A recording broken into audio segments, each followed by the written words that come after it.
ಮತ್ತು ಈಗ ಮಸ್ಕಿಯ ಭಂಡಾರ ಪ್ರಕಾಶನದವರು ನಡೆಸಿಕೊಡ್ತಿರುವಂತಹ ಈ ಕಾವ್ಯ ಕರ್ನಾಟಕ 100 ಎಂಬ ತಲೆಬರಹದ ಅಡಿಯಲ್ಲಿ ಪ್ರಾಯೋಗಿಕ ವಿಮರ್ಶೆ ಆನ್ಲೈನ್ ಉಪನ್ಯಾಸ ಸರಣಿಯ 10ನೇ ಉಪನ್ಯಾಸ ಇವತ್ತು ಇದೆ ಅಂತ ನಮ್ಗೆಲ್ಲ ಗೊತ್ತಿದೆ. ಇದರಲ್ಲಿ ಇವತ್ತು ನಮ್ಮ ಕರ್ನಾಟಕದ ವರ್ತಮಾನದ ವಾಸ್ತವಗಳ ಮತ್ತು ಬಿಕ್ಕಟ್ಟುಗಳಿಗೆ ಬಹುತ್ವದ ನೆಲೆಯಲ್ಲಿ ಮುಖಾಮುಖಿಯಾಗುವ ಒಂದು ವಿಷಯವಾಗಿ ಬಹು ಚರ್ಚಿತ ಕವಿಯಾದ ಶ್ರೀ ಆರಿಫ್ ರಾಜ ಅವರ ಬೆಂಕಿಗೆ ತೊಡಸಿದ ಬಟ್ಟೆ ಕವನ ಸಂಕಲನದಿಂದ ದೇವರು ಮಕ್ಕಳು ಎಂಬ ಕವಿತೆಯನ್ನ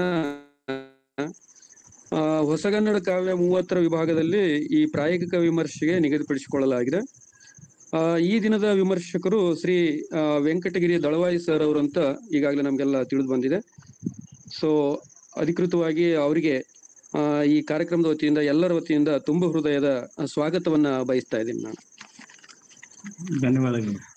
ಧನ್ಯವಾದಗಳು ಸರ್.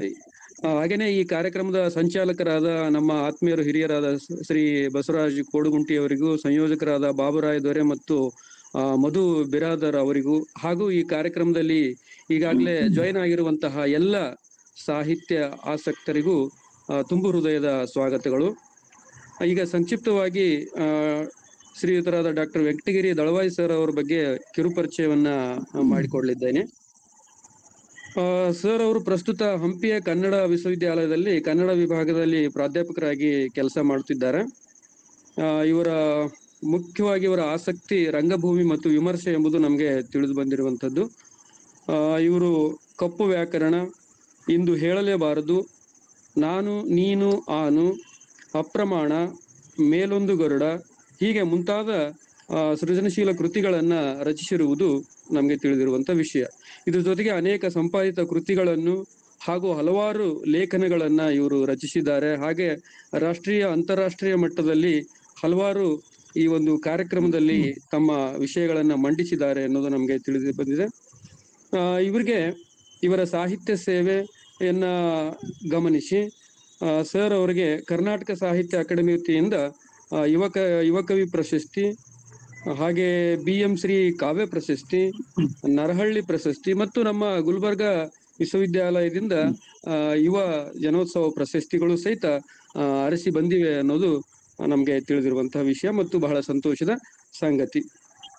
ಸೊ ಇಷ್ಟು ಸಂಕ್ಷಿಪ್ತವಾಗಿ ಈ ಒಂದು ಪರಿಚಯವನ್ನ ಮುಗಿಸ್ತಾ ಇವತ್ತು ನಾವೆಲ್ಲ ಕುತೂಹಲದಿಂದ ಕಾಯ್ತಾ ಇರುವಂತಹ ದೇವರು ಮಕ್ಕಳು ಎಂಬ ಕವಿತೆಯ ಪ್ರಾಯೋಗಿಕ ವಿಮರ್ಶೆಯನ್ನ ಡಾಕ್ಟರ್ ವೆಂಕಟಗಿರಿ ದಳವಾಯಿ ಸರ್ ಅವರಿಂದ ನಾವು ತಿಳಿದುಕೊಳ್ಳೋಣ. ಅವರ ಜೊತೆಯ ನಂತರದ ಚರ್ಚೆಯಲ್ಲಿ ಪಾಲ್ಗೊಳ್ಳೋಣ ಅಂತ ಹೇಳ್ತಾ ಈಗ ಸರ್ ಅವರ ಮಾತಿಗೆ ನಾನು ಅವಕಾಶ ಮಾಡಿಕೊಡ್ತೇನೆ. ಸರ್. ಧನ್ಯವಾದಗಳ್ರಿ. Thank you sir. ಎಲ್ಲರಿಗೂ ನಮಸ್ಕಾರ. ಭಂಡಾರ ಪ್ರಕಾಶನ ಮಸ್ಕಿಯವರು ಕಾವ್ಯ ಕರ್ನಾಟಕ 100 ಅನ್ನುವಂತಹ ಈ ಸರಣಿ ಉಪನ್ಯಾಸ ಕಾರ್ಯಕ್ರಮದಲ್ಲಿ ಭಾಗವಹಿಸಲು ನನಗೆ ಅನುವು ಮಾಡಿಕೊಟ್ಟಂತಹ ಗೆಳೆಯ, ಪ್ರಸಿದ್ಧ ಭಾಷಾ ವಿಮರ್ಶಕರಾದಂತಹ ಡಾಕ್ಟರ್ ಬಸವರಾಜ್ ಕೋಡುಗುಂಟಿ ಅವರೇ, ಭಂಡಾರ ಪ್ರಕಾಶನದ ಮತ್ತೊಬ್ಬ ಸಹೋದರರಾದಂತಹ ಪರಶುರಾಮ್ ಕೋಡುಗುಂಟಿ ಅವರೇ, ಸಹೋದರಿ ರೇಣುಕಾ ಅವರೇ, ಮಿತ್ರ ಮಧು ಬಿರಾದಾರ್ ಅವರೇ, ಮಹಾಂತೇಶ್ ಪಾಟೀಲ್ ಅವರೇ, ಮತ್ತೆ ನನಗೆ ಕೆಲವೊಬ್ರು ಕಾಣ್ತಾ ಇಲ್ಲ, ನನಗೆ ಗೊತ್ತಾಗ್ತಾ ಇಲ್ಲ ಅಷ್ಟಾಗಿ.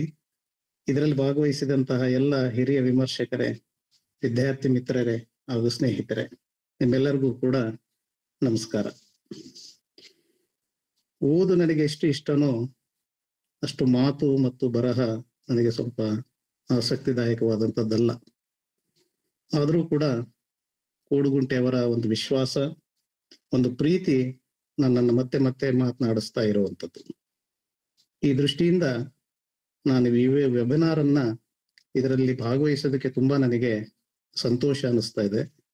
ನಾನು ಭಾಗವಹಿಸ್ತಾ ಇದ್ದೀನಿ ಅನ್ಕೊಳ್ಳೋದಕ್ಕಿಂತಲೂ ನಾನು ತಿಳ್ಕೊಳ್ಳೋದಕ್ಕೆ ಬಹಳ ಅನುವು ಮಾಡಿಕೊಡುತ್ತೆ ಅನ್ನುವಂತ ಒಂದು ಅಭಿಪ್ರಾಯ ಕೂಡ ನಂದಿದೆ. ಯಾಕೆಂದ್ರೆ ತುಂಬಾ ಹಿರಿಯರು ಕೂಡ ಇದ್ರೊಳಗಡೆ ಭಾಗವಹಿಸ್ತಾ ಇದ್ದಾರೆ.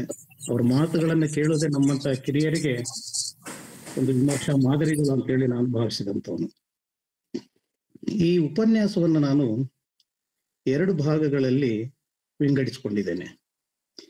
1ನೇ ಭಾಗದಲ್ಲಿ ಸ್ವಲ್ಪ ನಮ್ಗೆ ಪ್ರಾಯೋಗಿಕ ವಿಮರ್ಶೆಯ ಕುರಿತು ಮತ್ತು ಕವಿಯ ಕುರಿತು ಒಂದೆರಡು ನಿಮಿಷಗಳು ಮಾತನಾಡಬೇಕು ಅಂತೇಳಿ ನನಗೆ ಅನಿಸುತ್ತೆ.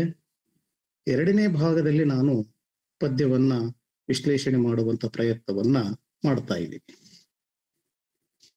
ಯಾಕೆ ನಾವು ಪ್ರಾಯೋಗಿಕ ವಿಮರ್ಶೆಯನ್ನ ಈ ಸಂದರ್ಭದಲ್ಲಿ ಕೈಗೆತ್ತಿಕೊಂಡಿದ್ದೀವಿ ಅನ್ನುವಂಥದ್ದು ನನಗೆ ಕಾಡಿದಂತ ವಿಷಯ. ವೆಸ್ಟರ್ನ್ ಅಲ್ಲಿ 1950ರಲ್ಲಿನೇ ನಿಂತೋದಂತಹ ಈ ಪ್ರಾಯೋಗಿಕ ವಿಮರ್ಶೆ ಕನ್ನಡದಲ್ಲಿ 70ರವರೆಗೂ ಕೂಡ ತುಂಬಾ ಶಿಖರಪ್ರಾಯವಾಗಿನೇ ಕೆಲಸ ಮಾಡಿದಂಥದ್ದು ಇತ್ತು.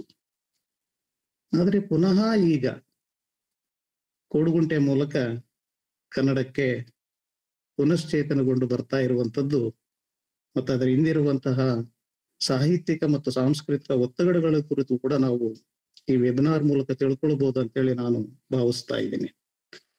ಯಾಕಂದ್ರೆ ಒಂದು ಕವಿ ಅಂತಂದ್ರೆ ನಾವು ಇದುವರೆಗೂ ಭಾವಿಸಿದಂಥದ್ದು ಒಂದು ಚರಿತ್ರೆ ಅಂತ. ಆ ಚರಿತ್ರೆಯನ್ನ ಬಿಟ್ಟು ಕಾವ್ಯವನ್ನ ಪಠ್ಯವನ್ನ ಅಷ್ಟೇ ನೋಡುವಂತಹ ಬಗೆಗಳನ್ನ ಪುನಃ ನಾವು ಆಹ್ವಾನಿಸ್ತಾ ಇರುವಂಥದ್ದು ನಮ್ಮ ಕಾವ್ಯ ಕ್ಷೇತ್ರಕ್ಕೆ ಅಥವಾ ಸಾಹಿತ್ಯ ಕ್ಷೇತ್ರಕ್ಕೆ ಒಂದು ರೀತಿಯ ಹೊಸತನ ಅಂತ ಕೂಡ ನನಗೆ ಅನಿಸುತ್ತೆ. ಜೊತೆಗೆ ಈ ಪಠ್ಯ ಮತ್ತು ಪಾಠ್ಯ ಅನ್ನುವಂಥದ್ರ ತಿಳುವಳಿಕೆಯನ್ನು ಮೂಡಿಸೋ ಸಲುವಾಗಿನೂ ಕೂಡ ಈ ಸರಣಿ ನಡೀತಾ ಇದೆ ಅನ್ನುವಂಥದ್ದು ನನ್ನ ಭಾವನೆ. ಅದಲ್ಲದೇನೆ ನಾವು ಇದುವರೆಗೂ ಕೂಡ ನಮ್ಮ ಓದಿನ ಬಗೆಗಳನ್ನ ರೇಖಾತ್ಮಕವಾದಂತಹ ನೆಲೆ ಒಳಗಡೆನೆ ಅದರ ತರಬೇತಿಗಳನ್ನ ಪಡೆದಂಥವರು, ಅದನ್ನ ಪಲ್ಲಟಗೊಳಿಸುವಂತಹ ಅಗತ್ಯ ಇದೆ ಅಂತೇಳಿ ಕೂಡ ಈ ವೆಬಿನಾರ್ ಭಾವಿಸಿದೆ ಅಂತೇಳಿ ನಾನು ಭಾವಿಸ್ಕೊಂಡಿದ್ದೀನಿ. ಯಾಕೆಂತಂದ್ರೆ ಕವನವನ್ನು ಓದೋದು ಸುಲಭವಾದಂತಹ ಒಂದು ಚಟುವಟಿಕೆ ಅಲ್ಲ. ಅದಕ್ಕೆ ಒಂದೇ ಅರ್ಥ ಇಲ್ಲ ಅನ್ನುವಂತಹ ಒಂದು ನಿಲುವನ್ನು ಒಪ್ಪಿಕೊಂಡಂತೆ ಕೂಡ ನನಗೆ ಈ ವೆಬಿನಾರ್ನ ಆಶಯದಲ್ಲಿ ಕಾಣಿಸ್ತಾ ಇರುವಂಥದ್ದು. ಇದು ಪ್ರವೇಶದ ಮೊದಲ ಭಾಗವಾಗಿ ನಾನು ತೆಗೆದುಕೊಳ್ತಾ ಇರುವಂಥದ್ದು. ಇನ್ನು ಇದರ ಉಪಶೀರ್ಷಿಕೆಯ ರೂಪದಲ್ಲಿ ನಾನು ಕವಿಯ ಬಗ್ಗೆ ಒಂದೆರಡು ಮಾತುಗಳನ್ನ ಹೇಳಲೇಬೇಕು ಅಂತ ಹೇಳಿ ಅನಿಸ್ತಾ ಇದೆ. ಆರಿಫ್ ನನಗೆ ತುಂಬಾ ಇಷ್ಟವಾದಂತಹ ಒಬ್ಬ ಕವಿ. ಈ ಕಾರಣಕ್ಕಾಗಿ ಕೊಡುಗುಂಟೆ ಅವ್ರು ಕೇಳಿದಾಗ ನೀವು ಯಾವ ಅಂತ ಹೇಳಿ ಅಂದಾಗ ನಾನು ಆಪ್ಷನ್ ಇಟ್ಟಾಗ ನಾನು ಆರಿಫನ ಕವಿತೆಯನ್ನೇ ಆಯ್ಕೆ ಮಾಡಿಕೊಂಡೆ. ಯಾಕಂದ್ರೆ ಆತನ ಪದ್ಯಗಳನ್ನು ಓದೋ ಕಾಲಕ್ಕೆಲ್ಲ ನನಗೆ ಒಂದು ರೀತಿಯ ಕಥೆಗಳ ಎಚ್ಚರ ನೆನಪಾಗ್ತದೆ ನನಗೆ. ಅದು ಎಲ್ಲವನ್ನೂ ನಿರಾಕರಿಸ್ತಾ ಒಬ್ಬ ಬೌದ್ಧಿಸಂನ ಒಂದು ಭಾಗ ಅಂತೇಳಿ ಭಾವಿಸಿದ್ರು ಕೂಡ ಚಳಿಯ ಒಂದು ಭಾಗವಾಗಿದ್ದಾಗ, ಚಳಿಯಲ್ಲಿದ್ದಾಗ ಒಬ್ಬ ಗುರು ಬುದ್ಧನನ್ನೇ ಸುಟ್ಟು ತನ್ನ ಮೈಯನ್ನ ಕಾಯಿಸಿಕೊಳ್ಳುವಂತಹ ರೀತಿಯ ಒಂದು ಅದಮ್ಯವಾದಂತಹ ಎಚ್ಚರಿಕೆಗಳಲ್ಲಿದ್ದಾವೆ ನಮಗೆ. ಆ ರೀತಿಯ ಕವಿತೆಗಳಾಗಿ ನಮಗೆ ಕಾಣಿಸ್ತವೆ. ಶಿವಪ್ರಕಾಶ್ ಅಂತವರು ಹಿರಿಯರು, HSR ಅಂತವರು, KVN ಅಂತವರು, ಜಿ ರಾಜಶೇಖರ್ ಅಂತವ್ರು ಎಲ್ಲರೂ ಕೂಡ ಆರಿಫನ್ ಬಗ್ಗೆ ಮಾತನಾಡಿದ್ದಾರೆ. ಬಹಳ ಚಿಕ್ಕ ವಯಸ್ಸಿನಲ್ಲೇನೆ ತುಂಬಾ ಪ್ರಬುದ್ಧವಾದಂತಹ ಕಾವ್ಯವನ್ನ ಕನ್ನಡಕ್ಕೆ ಕೊಟ್ಟಂಥದ್ದು ಆರಿಫು. ಜೊತೆಗೆ ನನಗೆ ಆ ಕವಿತೆಯಲ್ಲಿ ಹೆಚ್ಚು ಹೆಚ್ಚು ಕಾಣಿಸ್ಕೊಳ್ತಾ ಇರುವಂತದ್ದು ಅಂತಂದ್ರೆ ಈ ಧರ್ಮ ಪ್ರಭುತ್ವ ಮತ್ತು ಸೆಕ್ಯುಲರ್ ಪ್ರಭುತ್ವಗಳ ಇವೆರಡೂ ಪ್ರಭುತ್ವಗಳನ್ನು ಪ್ರಶ್ನಿಸುವ ಗುಣವನ್ನ ನಾನು ಆರಿಫ್ ಅವರ ಕವಿತೆಗಳಲ್ಲಿ ಕಾಣ್ತಾ ಇರುವಂತದ್ದು. ಇದನ್ನ ಜಿ ರಾಜಶೇಖರ್ ಅವರಂತೂ ತುಂಬಾ ಚೆನ್ನಾಗಿ ಗುರುತಿಸಿದ್ದಾರೆ. ಅವ್ರು ಹೇಳುವಂಥದ್ದು ಈತನ ಕವಿತೆಗಳನ್ನ ನಾಸ್ತಿಕನ ಪ್ರಾರ್ಥನೆಯಂತೆ ಕಾಣ್ತವೆ ಅಂತೇಳಿ. ಬಹಳ ಸರಿಯಾದಂತ ಮಾತಂತ ಅನಿಸ್ತದ ನಾಸ್ತಿಕನ ಪ್ರಾರ್ಥನೆ ಅನ್ನುವಂಥದ್ದು. ಮತ್ತು ಭಾಷೆಯನ್ನು ಕೂಡ ಇಷ್ಟು ಅದ್ಭುತವಾದಂತ ರೀತಿಯಲ್ಲಿ ಬಳಸ್ತಾರೆ ಅಂತಂದ್ರೆ ವಿರುದ್ಧವಾದಂತ ಸಂಗತಿಗಳನ್ನ ಒಂದೆಡೆ ತಗೊಂಡು ಬಂದು ಅದನ್ನು ಒಂದು ರೂಪಕವಾಗಿ ಪ್ರತಿಮೆಯ ರೂಪಕದಲ್ಲಿ ಅದರ ಮೂಲಕ ಒಂದು ಸಂದೇಶವನ್ನ ಶಿಫ್ಟ್ ಮಾಡುವಂತಹ ಗುಣ ಈತನ ಭಾಷೆಗೆ ಇರುವಂತದ್ದು ಬಹಳ ವಿಶೇಷ ಅಂತೇಳಿ ನನಗೆ ಅನಿಸಿರೋದು. ಎಕ್ಸಾಂಪಲ್ ಹೇಳ್ಬೇಕಂತಂದ್ರೆ ಜಂಗಮ ಫಕೀರನ ಜೋಳಿಗೆ, ಜಂಗಮ ಮತ್ತು ಫಕೀರ ಇವೆರಡು ವಿರುದ್ಧವಾದಂತಹ ನೆಲೆ ಒಳಗಡೆ ನಾವು ಇದುವರೆಗೂ ಭಾವಿಸ್ಕೊಂಡಿರುವಂಥದ್ದು. ಅವರಿಬ್ಬರಿಗೆ ಜೋಳಿಗೆ ಸಮಾನವಾಗಿ ಇರುವಂಥದ್ದು. ಬೆಂಕಿಗೆ ತೊಡಿಸಿದ ಬಟ್ಟೆ ಅನ್ನುವಂಥದ್ದು ಸಾಧ್ಯನೇ ಇಲ್ಲ ಅದು. ಆದ್ರೆ ಆ ಮೆಟಾಫರ್ ನಮಗೆ ಬಹಳ ಇಷ್ಟ ಆಗ್ತದೆ. ಬಾಳೆ ಎಲೆಯಲ್ಲಿ ಬಿರಿಯಾನಿ ಅಂತ. ಬಾಳೆ ಎಲೆಗೂ ಬಿರಿಯಾನಿಗೂ ಸಂಬಂಧವೇ ಇಲ್ಲ, ಅವೆರಡೂ ಕೂಡ ಸೇರಲಾರದಂಥದ್ದು ಅಂತೇಳಿ ನಾವು ಭಾವಿಸಿದೀವಿ. ಆದ್ರೆ ಆರಿಫ್ ತನ್ನ ಕಾವ್ಯದ ಮೂಲಕ ಅವರೆಡೆನ್ನೂ ಕಸಿ ಮಾಡುವಂಥದ್ದು, ಬೆಸೆಯುವಂತಹ ಬಹಳ ಸಹಜವಾದಂತಹ ಕಾವ್ಯದ ನೆಲೆಗಳನ್ನ ಆತ ಕಂಡುಕೊಂಡಿರುವಂಥದ್ದು ಕೂಡ ನನಗೆ ತುಂಬಾ ಇಷ್ಟವಾಗುವಂಥದ್ದು. ಇದು ನನ್ನ ಮೊದಲ ಭಾಗ. ಇನ್ನು ನೇರವಾಗಿ ನಾನು ಕಾವ್ಯದ ಕುರಿತು ಅದರ ಪ್ರಾಯೋಗಿಕ ವಿಮರ್ಶೆ ಬಗ್ಗೆ ನಾನು ಚರ್ಚೆ ಮಾಡೋದಕ್ಕೆ ಬಯಸ್ತಾ ಇರುವಂಥದ್ದು. 2013ರಲ್ಲಿ ಪ್ರಕಟವಾದಂತಹ ಬೆಂಕಿಗೆ ತೊಡಸಿದ ಬಟ್ಟೆ ಅನ್ನುವಂತಹ ಕವನ ಸಂಕಲನದಿಂದ ಈ ದೇವರ ಮಕ್ಕಳು ಪದ್ಯವನ್ನ ಆಯ್ಕೆ ಮಾಡಿಕೊಂಡಿರುವಂಥದ್ದು. ಬೆಂಕಿಗೆ ತೊಡಿಸಿದ ಬಟ್ಟೆ ಎಂಬ ಶೀರ್ಷಿಕೆ ಕವನ ಇದರಲ್ಲಿ ಇಲ್ಲದಿದ್ದರೂ ಕೂಡ ಇದು ಎಲ್ಲಾ ಕವಿತೆಗಳ ತಾತ್ವಿಕತೆ ಅಂತೇಳಿ ನನಗೆ ಅನಿಸುತ್ತೆ. ಅದೇ ಉದ್ದೇಶದಿಂದ ಕವಿಯು ಕೂಡ ಈ ಶೀರ್ಷಿಕೆಯನ್ನ ಇಟ್ಟಿರಬಹುದು ಅಂತೇಳಿ ನಾನು ಭಾವಿಸ್ಕೊಂಡಿದ್ದೀನಿ. ಈ ಪದ್ಯವನ್ನ ನಾನು ಮೊದಲು ವಾಚನವನ್ನು ಮಾಡಿಬಿಟ್ಟು ಆ ನಂತರ ಅದರ ವಿಶ್ಲೇಷಣೆಗೆ ತೊಡಗಬಹುದು. ದೇವರ ಮಕ್ಕಳು. ಕಾಬೂಲ್ ಬ್ರಾಕೆಟ್ ಅಲ್ಲಿ AFP ಬ್ರಾಕೆಟ್ ಕ್ಲೋಸ್ ಕೋಲನ್. ಕರಿಕಲ್ಲಂಗಡಿಯ ಆಸೆ ತೋರಿಸಿ ಜಿಹಾದ್ಗಾಗಿ 6 ವರ್ಷದ ಮಗುವನ್ನು ಮಾನವ ಬಾಂಬಾಗಿ ಬಳಸಲಾಯಿತು. ನಾನು ಪುಕ್ಕಲ, ಹಾಲು ಕುಡಿದ ತುಟಿಯಿನ್ನೂ ಆರಿಲ್ಲ. ನಾನು ಪುಕ್ಕಲ, ಒಬ್ಬಂಟಿ ಮಲಗಲಿಕ್ಕೂ ಧೈರ್ಯವಿಲ್ಲ. ಯಾವ ಕಡೆಯಿಂದ ಬೀಳುತ್ತದೋ ಬಾಂಬು ನನ್ನ ಮನೆಯ ಮೇಲೆ. ಸುಟ್ಟು ಹೋಗಿದೆ ಅಪ್ಪನ ಜಟಕಾ ಬಂಡಿ, ಅಮ್ಮನ ಹಿತ್ತಲ ಕಲ್ಲಂಗಡಿ, ನಾವೇ ಖುದ್ದಾಗಿ ನೆಟ್ಟ ಚಿಟ್ಟೆಗಳ ತೋಟ. ಇಲ್ಲಿ ಸೂರ್ಯನ ಗುಂಡಿಗೆ ಸೀಳುವ ಬೂಟುಗಾಲಿನ ಪ್ರಚಂಡ ಸದ್ದಿಗೆ ಭೂಮಿ ತಾಯಿ ಪತರುಗುಟ್ಟುತ್ತಾಳೆ. ಆಕಾಶದಲ್ಲಿ ದೇವತೆಗಳು. ಎಲ್ಲಾ ಮಾಮೂಲು ನಮ್ಮ ಮನೆ ಅಂಗಳದಲ್ಲಿ. ವಿಮಾನದ ರೆಕ್ಕೆ ಉದರಿ ಬೀಳುವುದು, ಸಿಡಿಯದೆ ಉಳಿದ ಮಿಸೈಲು ತಿಮಿಂಗಲವಾಗಿ ತೇಲಾಡುವುದು. ನಾನೋ ಪುಕ್ಕಲ, ಮಸಿಬಟ್ಟೆಯಂತಹ ಮುಖ, ಯಾವ ಕ್ಷಣ ಬೇಕಾದರೂ ಹಾರಲು ತಯಾರಾಗಿ ಕೂತಿರುವ ಹಕ್ಕಿ ಪ್ರಾಣ ಹೊತ್ತುಕೊಂಡು ತಿರುಗುತ್ತೇನೆ. ಕಣ್ಣುಗಳಿರುವುದು ನೋಡುವುದಕ್ಕೂ ಕಂಬನಿ ಸುರಿಸುವುದಕ್ಕೂ ಗೊತ್ತಾಗುತ್ತಿಲ್ಲ.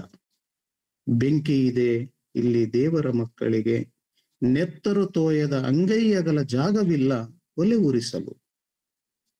ಸಂಜೆ ಪರ್ವತಗಳ ಕಂಬಳಿ ಮೌನ ಚಳಿಯಂತೆ ಆವರಿಸಿರುವಾಗ ಯಾರಿಗೆ ಹೇಳಲಿ, ದಯವಿಟ್ಟು ಗದ್ದಲ ಎಬ್ಬಿಸಬೇಡಿ, ಮಲಗಿದ್ದಾನೆ ಗುಡ್ಡಗಳೆಂದು. ಹುಷಾರು, ಮಲಗಿವೆ ಗುಡ್ಡಗಳು, ಗಾಢ ನಿದ್ದೆಯಲ್ಲಿರುವ ದೇವರ ಗೂಳಿಗಳು. ವಿಸ್ಮೃತಿಯಿಂದೆದ್ದು ಒಮ್ಮೆ ಡುರುಕಿ ಹೊಡೆದರೆ ಯುದ್ಧ ಸಾರಿದವರು, ಯುದ್ಧಕ್ಕೆ ಒಳಗಾದವರು ಯಾರಿಗೆ ಹೇಳಲಿ, ಯಾರೆಂದರೆ ಯಾರೂ ಉಳಿಯಲಾರರೆಂದು. ಇದು ಪದ್ಯ.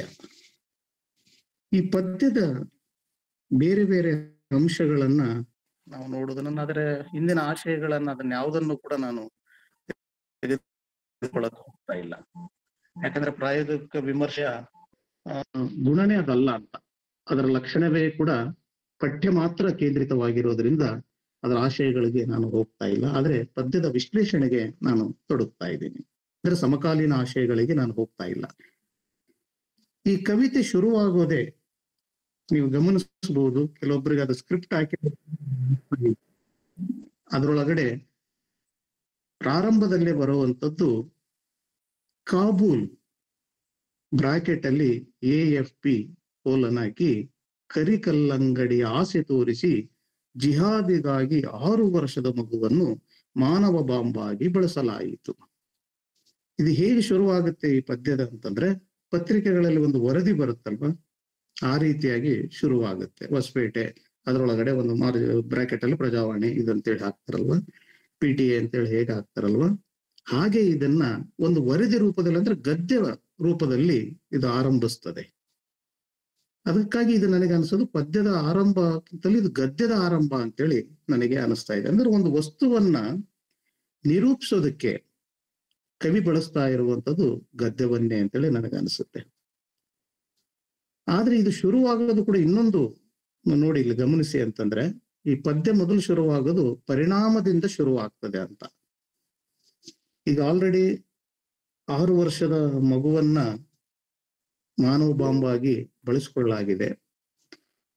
ಅದಕ್ಕಿರುವಂತದ್ದು ಸಣ್ಣ ಆಸೆ ಅಂತಂದ್ರೆ ಕರಿಕಲ್ಲಂಗಡಿ ಅಂತ. ಕೆಂಪುದಲ್ಲ, ಕರಿಯಾದಂತಹ ಒಂದು ಕಲ್ಲಂಗಡಿಯನ್ನ ಆಸೆ ಪಟ್ಟು, ಆ ಕಾರಣಕ್ಕಾಗಿ ಈ ಜಿಹಾದ್ ಅನ್ನುವಂಥದ್ದು ಈ ದೇವರ ರಾಜ್ಯ, ಈ ದೇವರ ರಾಜ್ಯ ಹೇಗೆ ಮುಗ್ಧ ಬಾಲಕನನ್ನ ಬೆಳೆಸ್ಕೊಂಡಿದೆ ಅನ್ನುವಂಥದ್ದು ಒಂದು ವರದಿ ರೂಪದಲ್ಲಿ ಅದನ್ನ ಹೇಳ್ತಾ ಹೋಗುವಂಥದ್ದು. ಅಲ್ಲಿ ತೋರಿಸುವಂತಹ ಮಗುವಿನ ಹಿನ್ನೆಲೆಯನ್ನು ಕೂಡ ನಾವಿಲ್ಲಿ ನೋಡ್ತಾ ಹೋದ್ರೆ ನಮಗೆ ಗೊತ್ತಾಗುತ್ತೆ. ಪ್ರಾರಂಭದಲ್ಲೇ ಇಲ್ಲಿ ಹೇಳುವಂಥದ್ದು 6 ವರ್ಷದ ಮಗುವನ್ನ ಪರಿವರ್ತಿಸಿರುವಂಥದ್ದು. ಇದನ್ನ ತಿಳಿದಂತಹ ಕವಿ ಅಂದ್ರೆ ನಾಯಕ ಹೆದರ್ಕೊಂಡಿದ್ದಾನೆ ಅಂತ. ಈ ನಾಯಕ ಹೆದರ್ಕೊಂಡಿದ್ದಾನೆ ಅನ್ನೋದಕ್ಕೆ ನಮಗೆ 3 ಸಾರ್ತಿ ಒಂದು ಪದ ನಮಗೆ ಸಿಗ್ತಾ ಹೋಗುತ್ತೆ. ಅದು ಯಾವುದಂದ್ರೆ ನಾನು ಪುಕ್ಕಲ ಅನ್ನುವಂತ ಪದ. ಇದು 3 ಸಾರ್ತಿ ಬಳಕೆ ಆಗುತ್ತೆ. ಇಡೀ ಕವನದಲ್ಲಿ 3 ಸಾರ್ತಿ ಇದು ಬಳಕೆ ಆಗಿದೆ. ನಾನು ಪುಕ್ಕಲ ಅನ್ನೋದು 2 ಸಾರ್ತಿ ಬಳಕೆ ಆದ್ರೆ, ನಾನೋ ಪುಕ್ಕಲ ಅನ್ನುವಂಥದ್ದು 1 ಸಾರ್ತಿ ಬಳಕೆ ಆಗ್ತಾ ಹೋಗಿದೆ. ನೋಡಿ, ಮೊದಲ ಸಾರ್ತಿ ನಾನು ಪುಕ್ಕಲ ಎನ್ನುವಂತ ಮೊದಲ ಪ್ರಯೋಗ ಏನಿದೆ ಅಲ್ಲಿ ಈ ಕವಿತೆ ಒಳಗಡೆ, ಅದು ಮಗುತನವನ್ನ ತೋರಿಸಿಕೊಡ್ತಾ ಇದೆ. ಅದಕ್ಕೆ ಅವನು ಹೇಳೋದು ಹಾಲು ಕುಡಿದ ತುಟಿಯನ್ನೂ ಆರಿಲ್ಲ ಅಂತೇಳಿ ಬಳಸ್ತಾ ಇರುವಂಥದ್ದು. ಅಂದ್ರೆ ಅದು ಮಗುತನ, ಶಿಶುತನದಲ್ಲೇ ಇರುವಂಥದ್ದು. ಈ ಕಾರಣಕ್ಕಾಗಿ ಅವನಿಗೆ ಪುಕ್ಕಲ ಅನ್ನುವಂಥದ್ದನ್ನ ಹೇಳ್ತಾ ಇದೆ. 2ನೇ ಸಲ ಬಳಕೆಗೊಂಡಾಗ, ನಾನು ಪುಕ್ಕಲ ಅಂತೇಳಿ ಬಳಕೆಗೊಂಡಾಗ ಅವನು ಬಾಲ್ಯಕ್ಕೆ ಬಂದ್ಬಿಟ್ಟಿದ್ದಾನೆ ಅವನು. ಯಾಕಂದ್ರೆ ಅವನಿಗೆ ಒಬ್ಬನೇ ಮಲಗೋದಕ್ಕೆ ಸಾಧ್ಯವಾಗ್ತಾ ಇಲ್ಲ ಅನ್ನುವಂಥದ್ದು ಅಲ್ಲಿ ಕಾಣಿಸ್ತಾ ಹೋಗ್ತದೆ. ಈ ಕಾರಣಕ್ಕಾಗಿ ಅವನಿಗೆ ನಿದ್ದೆ ಬರ್ತಾ ಇಲ್ಲ ಅನ್ನೋಂಥ ಅರಿವಿದೆ ಅಲ್ಲಿ.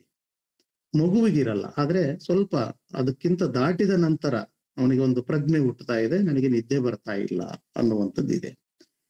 3ನೇ ಸಾರ್ತಿ ಬಳಕೆಗೊಂಡಂತ ನಾನೋ ಪುಕ್ಕಲ ಅನ್ನೋದೇನಿದೆಯಲ್ಲ, ಇದು ತನ್ನ ಯೌವನಾವಸ್ಥೆಯನ್ನ ತೋರಿಸ್ಕೊಡ್ತಾ ಇದೆ.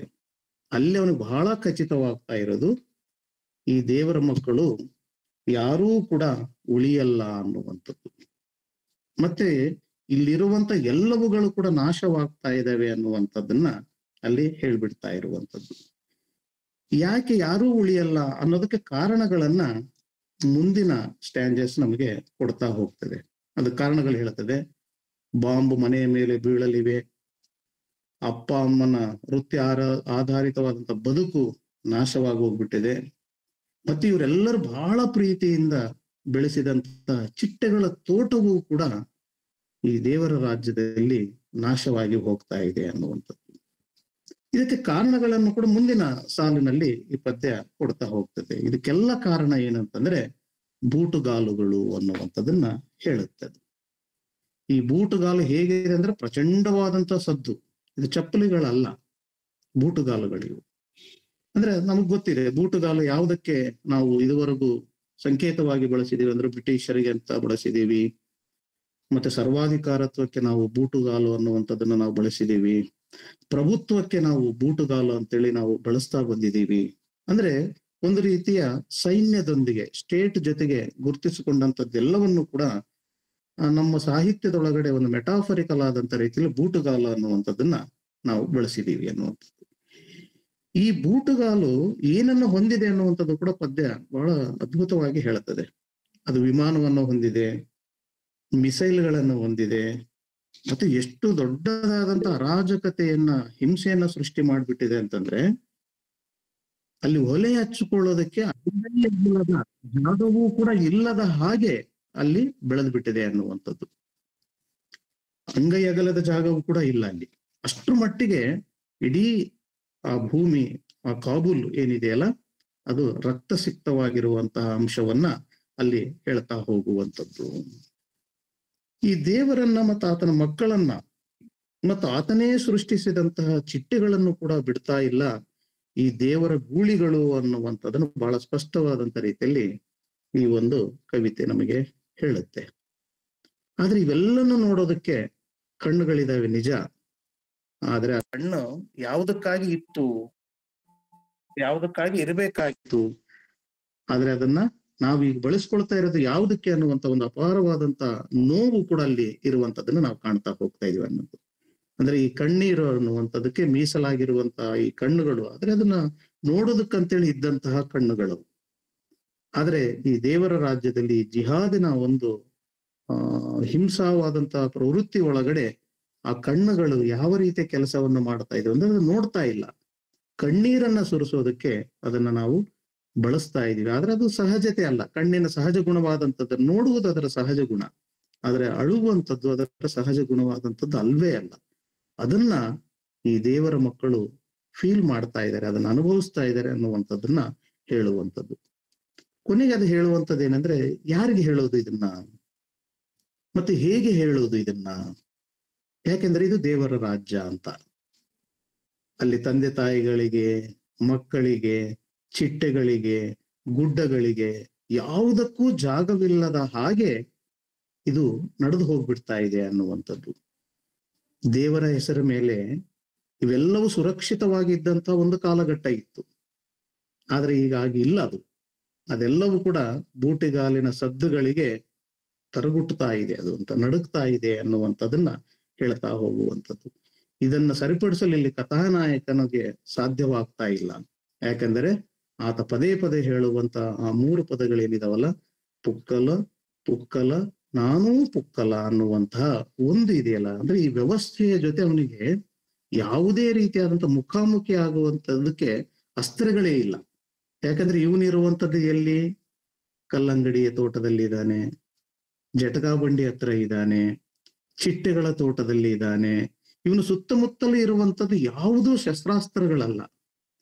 ಅಲ್ಲಿ ದೇವರು ಯಾವುದಂದ್ರೆ ಚಿಟ್ಟೆನೇ ಇವನ ದೇವರು, ಜಟಕಾ ಬಂಡಿನೇ ಇವನ ದೇವರು, ಕಲ್ಲಂಗಡಿಯ ತೋಟನೇ ಇವನ ದೇವರಾಗಿರುವಂಥದ್ದು. ತಂದೆ ತಾಯಿ ತಾನು ಇವೆಲ್ಲವೂ ಸುರಕ್ಷಿತವಾದಂತಹ ಒಂದು ತಾಣಗಳಾಗಿ ಇವತ್ತು ಉಳ್ಕೊಂಡಿಲ್ಲ ಅನ್ನುವಂತಹ ಒಂದು ನೋವು, ಆರ್ದ್ರತೆಯನ್ನ ಈ ಕವಿತೆ ನಮಗೆ ಪದೇ ಪದೇ ಪ್ರಕಟಿಸ್ತಾ ಹೋಗ್ತದೆ ಅನ್ನುವಂಥದ್ದು.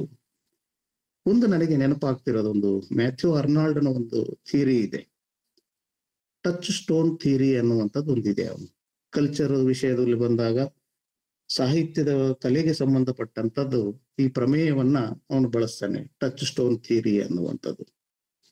ಅದನ್ನ ನಾನು ಇಲ್ಲಿ ಬಳಸಿಕೊಂಡು 1892ರಲ್ಲಿ ಕಾಬೂಲನ್ನೇ ಕೇಂದ್ರವಾಗಿಟ್ಟುಕೊಂಡು ಟ್ಯಾಗೂರ್ ಅವರು ಒಂದು ಕಥೆಯನ್ನು ಬರೀತಾರೆ. ಅದು ಕಾಬೂಲಿ ವಾಲಾ ಅನ್ನುವಂಥದ್ದು ನಮ್ಗೆ ಅತ್ಯಂತ ಪ್ರಸಿದ್ಧಿ. ಇವತ್ತಿಗೂ ಕೂಡ ಕಥೆಯನ್ನು ಓದಿದಾಗ ನಾವು ಭಾವುಕರಾಗಿ ಇರ್ತೀವಿ. ನಾವು 1892ರಲ್ಲಿ ಅವತ್ತಿನ ಕಾಬೂಲ್, ಇವತ್ತಿನ ಕವಿ ಹೇಳ್ತಾ ಇರುವಂತ ಕಾಬೂಲನ್ನ ನಾವು ಒಂದಿಷ್ಟು ಕಂಪೇರ್ ಮಾಡಬಹುದು ಅಂತೇಳಿ ಅನಿಸುತ್ತೆ. ಅಲ್ಲಿ ಬರುವಂತ ಮಿನಿ 5 ವರ್ಷದ ಮಗು, ಆ ಕಾಬೂಲಿ ವಾಲದಲ್ಲಿ ಕೂಡ 5 ವರ್ಷದ ಮಗುವಾಗಿ ಬರುತ್ತೆ. ಇಲ್ಲಿ ಈ ಕವಿತೆ ಒಳಗಡೆ 6 ವರ್ಷದ ಮಗುವಾಗಿ ಇಲ್ಲಿ ಕಥಾನಾಯಕ ಅಥವಾ ಬಾಂಬು ಧರಿಸಿದಂತಹ ಒಬ್ಬ ವ್ಯಕ್ತಿ ಬರ್ತಾ ಹೋಗುವಂಥದ್ದು.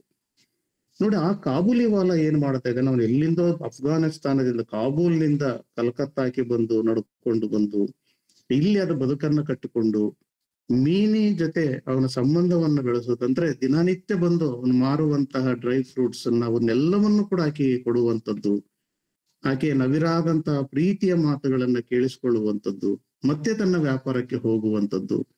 ಅವನು ಒಂದು ಸರ್ತಿ ಶಿಕ್ಷೆಗೊಳಗಾಗ್ತಾನೆ. ಯಾವುದೋ ಒಂದು ಕೊಲೆಯ ಒಂದು ಪ್ರಸಂಗದಲ್ಲಿ ಅವನನ್ನು ಅಪರಾಧಿಯನ್ನಾಗಿ ಪೊಲೀಸರು ಕರ್ಕೊಂಡು ಹೋಗೋ ಕಾಲಕ್ಕೂ ಕೂಡ ಅವನು ಮತ್ತೆ ಈ ಮನೆ ಕಡೆ ನೋಡ್ಕೊಂಡು ಹೋಗ್ತಾನೆ. ಅದನ್ನ ಬಿಟ್ಟ ನಂತರ ಮತ್ತೆ ಬರ್ತಾನೆ. ಅವನು ಬಂದ ನಂತರ ಅದೇ ಚೂರಿ ಇರ್ತದೆ. ಆದ್ರೂ ಕೂಡ ಆ ಮಿನಿಯನ್ನ ಅವತ್ತಿನ ದಿನ ಮದುವೆ ಆಗ್ತಾ ಇರ್ತದೆ, ಮಿನಿಯ ಮದುವೆ ಆಗ್ತಾ ಇರ್ತದೆ.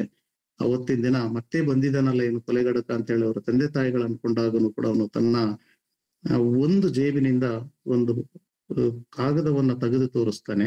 ಅದರೊಳಗಡೆ ಇರುವಂತದ್ದು ಏನು ಅಂತಂದ್ರೆ ತನ್ನ ಮಗಳ ಒಂದು ಪಾದಗಳಲ್ಲಿ ಅದರೊಳಗಡೆ ಇರ್ತವೆ ಅನ್ನುವಂಥದ್ದು, ಹಸ್ತದ ಒಂದು ಚಿತ್ರ ಅಲ್ಲಿ ಇರ್ತದೆ ಅಂತ. ಅಂದ್ರೆ ಈ ಮಿನಿಯಲ್ಲಿ ಅವನು ಕಾಣ್ತಾ ಇರುವಂತದ್ದು ಏನು ಅಂತಂದ್ರೆ, ಕಾಬೂಲಿ ವಾಲ ತನ್ನ ಮಗಳನ್ನ ಕಾಣ್ತಾ ಇರ್ತಾನೆ. ಇವತ್ತು ನನ್ನ ಮಗಳು ಹೀಗೆ ಬೆಳೀತಿರ್ಬೋದು, ನನ್ನ ಮಗಳ ಮದುವೆನೂ ಕೂಡ ಅಲ್ಲಿ ಕಾಬೂಲಲ್ಲಿ ಆಗ್ತಾ ಇರಬಹುದು, ನಾನು ಕೊಡೋ ಕಾಲಕ್ಕೆಲ್ಲ ನನ್ನ ಭಾವನೆ ಇತ್ತಿದ್ದು ನನ್ನ ಮಗಳಿಗೆ ನಾನು ಕೊಡ್ತಾ ಇದ್ದೀನಿ ಅನ್ನುವಂತಹ ಒಂದು ಭಾವನೆ ಅಲ್ಲಿ ಇದ್ದದ್ದನ್ನ ಆ ಕತೆ ಬಹಳ ಹೃದಯ ಸ್ಪರ್ಶಿ ಆದಂತ ರೀತಿಯಲ್ಲಿ ನಮಗೆ ಹೇಳ್ತಾ ಹೋಗುತ್ತೆ ಅನ್ನುವಂಥದ್ದು ನನಗೆ ಅನಿಸ್ತಾ ಇದೆ. 1892ರ ಕಾಬೂಲ್, ಟ್ಯಾಗೂರ್ ಅಂತ ಒಂದು ಕಾಬೂಲು, ಮತ್ತೆ ಇವತ್ತು ನಮ್ಮ ಕವಿ ನೋಡ್ತಾ ಇರುವಂತಹ ಈ ಕಾಬೂಲಿನ ನಡುವೆ ಇರುವಂತಹ ವ್ಯತ್ಯಾಸಗಳು ಏನಿದಾವಲ್ವಾ, ಇದನ್ನು ಕೂಡ ಈ ಕವಿತೆಯಲ್ಲಿ ನಾವು ಗಮನಿಸಬಹುದು ಅಂತೇಳಿ ಅನಿಸ್ತಾ ಇದೆ ಅನ್ನುವಂಥದ್ದು. ಅಂದ್ರೆ ಈ ದೇವರ ರಾಜ್ಯದಲ್ಲಿ ಈ ಪ್ರಾರ್ಥನೆಗಳಾಗಿರ್ಬೋದು ಮತ್ತು ಪುಷ್ಪಗಳ ಬದಲಾಗಿ ಇಲ್ಲಿ ಯಾವುದು ಜಾಗ ಪಡ್ಕೊಂಡಿದ್ದಾವೆ ಅಂತಂದ್ರೆ ಇವತ್ತಿನ ಕಾಲದಲ್ಲಿ, ಈ ಕವಿತೆಯ ಕಾಲದಲ್ಲಿ ಅಂತಂದ್ರೆ ಅದು ಬಾಂಬುಗಳಲ್ಲಿ ಆ ಪುಷ್ಪದ ಜಾಗದಲ್ಲಿ ಇರ್ತಾ ಇರುವಂತದ್ದು.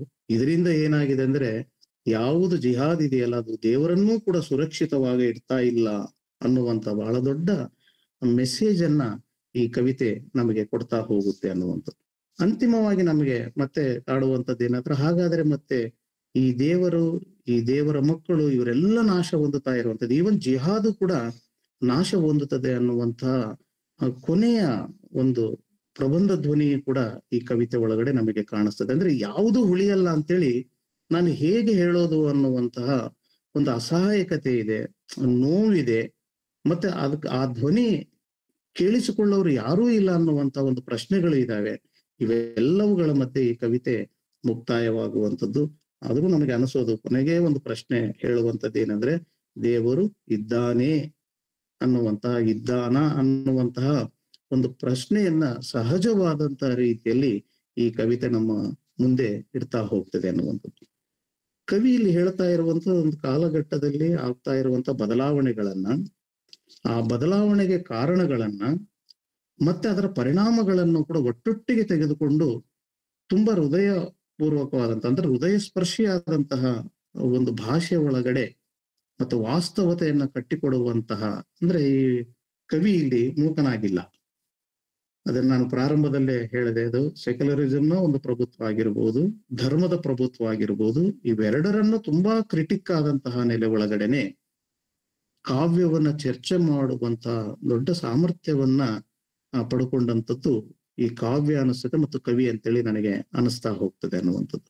ಈ ದೃಷ್ಟಿಯಿಂದ ನೋಡಿದಾಗ ಆ ದೇವರ ಮಕ್ಕಳ ಕವಿತೆ ಏನಿದೆಯಲ್ಲ, ಇದು ಸಮಕಾಲೀನ ಸಂದರ್ಭದ ಅನೇಕ ಚರ್ಚೆಗಳಿಗೆ ಒಂದು ಆಖರವಾದಂತ ಪಠ್ಯ ಅಂತೇಳಿ ಕೂಡ ನನಗ ಅನಿಸುತ್ತೆ. ನಾನು ಆಗ್ಲೇ ಪ್ರಾರಂಭದಲ್ಲಿ ಹೇಳಿದೆ ಪಠ್ಯಕ್ಕೂ ಮತ್ತು ಪಾಠ್ಯಕ್ಕೆ ಇರುವಂತಹ ವ್ಯತ್ಯಾಸ ಅಂತ. ಪಠ್ಯ ಒಂದೇ ಇರುತ್ತೆ, ಅದರೊಳಗಡೆ ಒಬ್ಬೇ ವ್ಯಕ್ತಿ ಬರೆದಿರುವಂಥದ್ದು ಅಥವಾ ಇನ್ನೊಂದು ಪಠ್ಯವು ಅದರೊಳಗೆ ಸೇರ್ಕೋಬಹುದು. ಆದ್ರೆ ಪಾಠ್ಯ ಅನ್ನುವಂಥದ್ದು ಏನಿದೆಯಲ್ಲ, ಅದು ವಿಮರ್ಶೆಗೆ ಒಳಗಾಗ್ತಾನೆ ಬದಲಾಗುವಂತ ಅನೇಕ ಪಠ್ಯಗಳನ್ನ ಪಾಠ್ಯ ನಮಗೆ ಸೂಚಿಸ್ತಾ ಇರ್ತದೆ. ಇದು ಪಠ್ಯವಾಗಿ ಅಷ್ಟೇ ಕಾಣ್ತಾ ಇಲ್ಲ ನನಗೆ.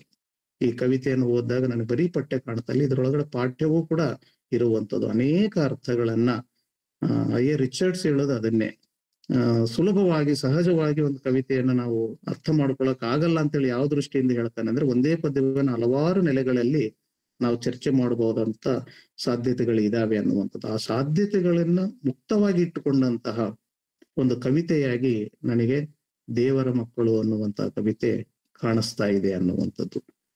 ನನಗೆ ಕೊಟ್ಟಂತ ಅರ್ಧ ತಾಸು ಮುಗೀತು. ಮೇಲೆ ಸಾಧ್ಯ ಇದ್ರೆ ಚರ್ಚೆಯನ್ನು ಮಾಡೋಣ ಅಂತ. ಧನ್ಯವಾದ. ಧನ್ಯವಾದಗಳು ಸರ್. ತುಂಬಾ ಇಲ್ಲಿವರೆಗೆ ಸಂಕ್ಷಿಪ್ತವಾಗಿ ಆದ್ರೂ ತುಂಬಾ ಅರ್ಥಪೂರ್ಣವಾಗಿ ಕವಿತೆ ಮೇಲೆ ಪ್ರಾಯೋಗಿಕ ವಿಮರ್ಶೆ ಮಾತುಗಳನ್ನ ಆಡಿದ್ದೀರಿ. ಈಗ ನಾವು ಇಲ್ಲಿ ಬಹುಶಃ ಪ್ರಶ್ನೆಗಳನ್ನ ನೋಡ್ಬೋದಂತ ಅನ್ಸುತ್ತೆ. ತಮ್ಮ ಜೊತೆಗೆ ಇಲ್ಲಿ ಕೇಳುಗರಿಗಿರುವಂತಹ ಪ್ರಶ್ನೆಗಳನ್ನ ಹಂಚಿಕೊಳ್ಳುವಂತ ಈ ಒಂದು ಸಂದರ್ಭದಲ್ಲಿ ದಯವಿಟ್ಟು ಯಾರಾದ್ರೂ ಸರ್, ಇಲ್ಲಿ ಒಂದು ಪ್ರಶ್ನೆ ಇದೆ. ಮೊದಲಿಗೆ ಪ್ರಶ್ನೆ ಎತ್ಕೊಳ್ಳೋಣ ಸರ್. ಇಲ್ಲಿ ಇದರಲ್ಲಿ ಪ್ರಶ್ನೆಗಳನ್ನ ಎತ್ಕೊಳ್ಳೋಣ. Okay sir. ಇಲ್ಲಿ ಒಬ್ರು, ಈ ಪ್ರಾಯೋಗಿಕ ವಿಮರ್ಶೆ ಸಮಕಾಲೀನ ತಲ್ಲಣಗಳ ಕುರಿತು ಮಾತಾಡುವುದಿಲ್ಲವೇ ಅಂತ ಒಂದು ಜನರಲ್ ಪ್ರಶ್ನೆ ಇದೆ ಅಂತ ಅನ್ಸುತ್ತೆ. ಇದನ್ನ ಎಷ್ಟರ ಮಟ್ಟಿಗೆ ಈ ಒಂದು ಪ್ರಶ್ನೆಯನ್ನ ನಾವು ತಗೊಳ್ಬಹುದು ನೋಡಿ ಸರ್ ಏನಾದ್ರು. ಇಲ್ಲ, ಅದೇ ಪ್ರಾಯೋಗಿಕ, ನಾನು ಅದನ್ನೇ ಹೇಳಿದ್ದು, ಆರಂಭದಲ್ಲೇನೆ ಹೇಳಿದೆ ನಾನು. ಇದರ ಮಿತಿ ಅನ್ಬೋದು. ಹಲೋ ಸರ್, ಕೇಳಿಸ್ತಾ ಇದೆಯಾ?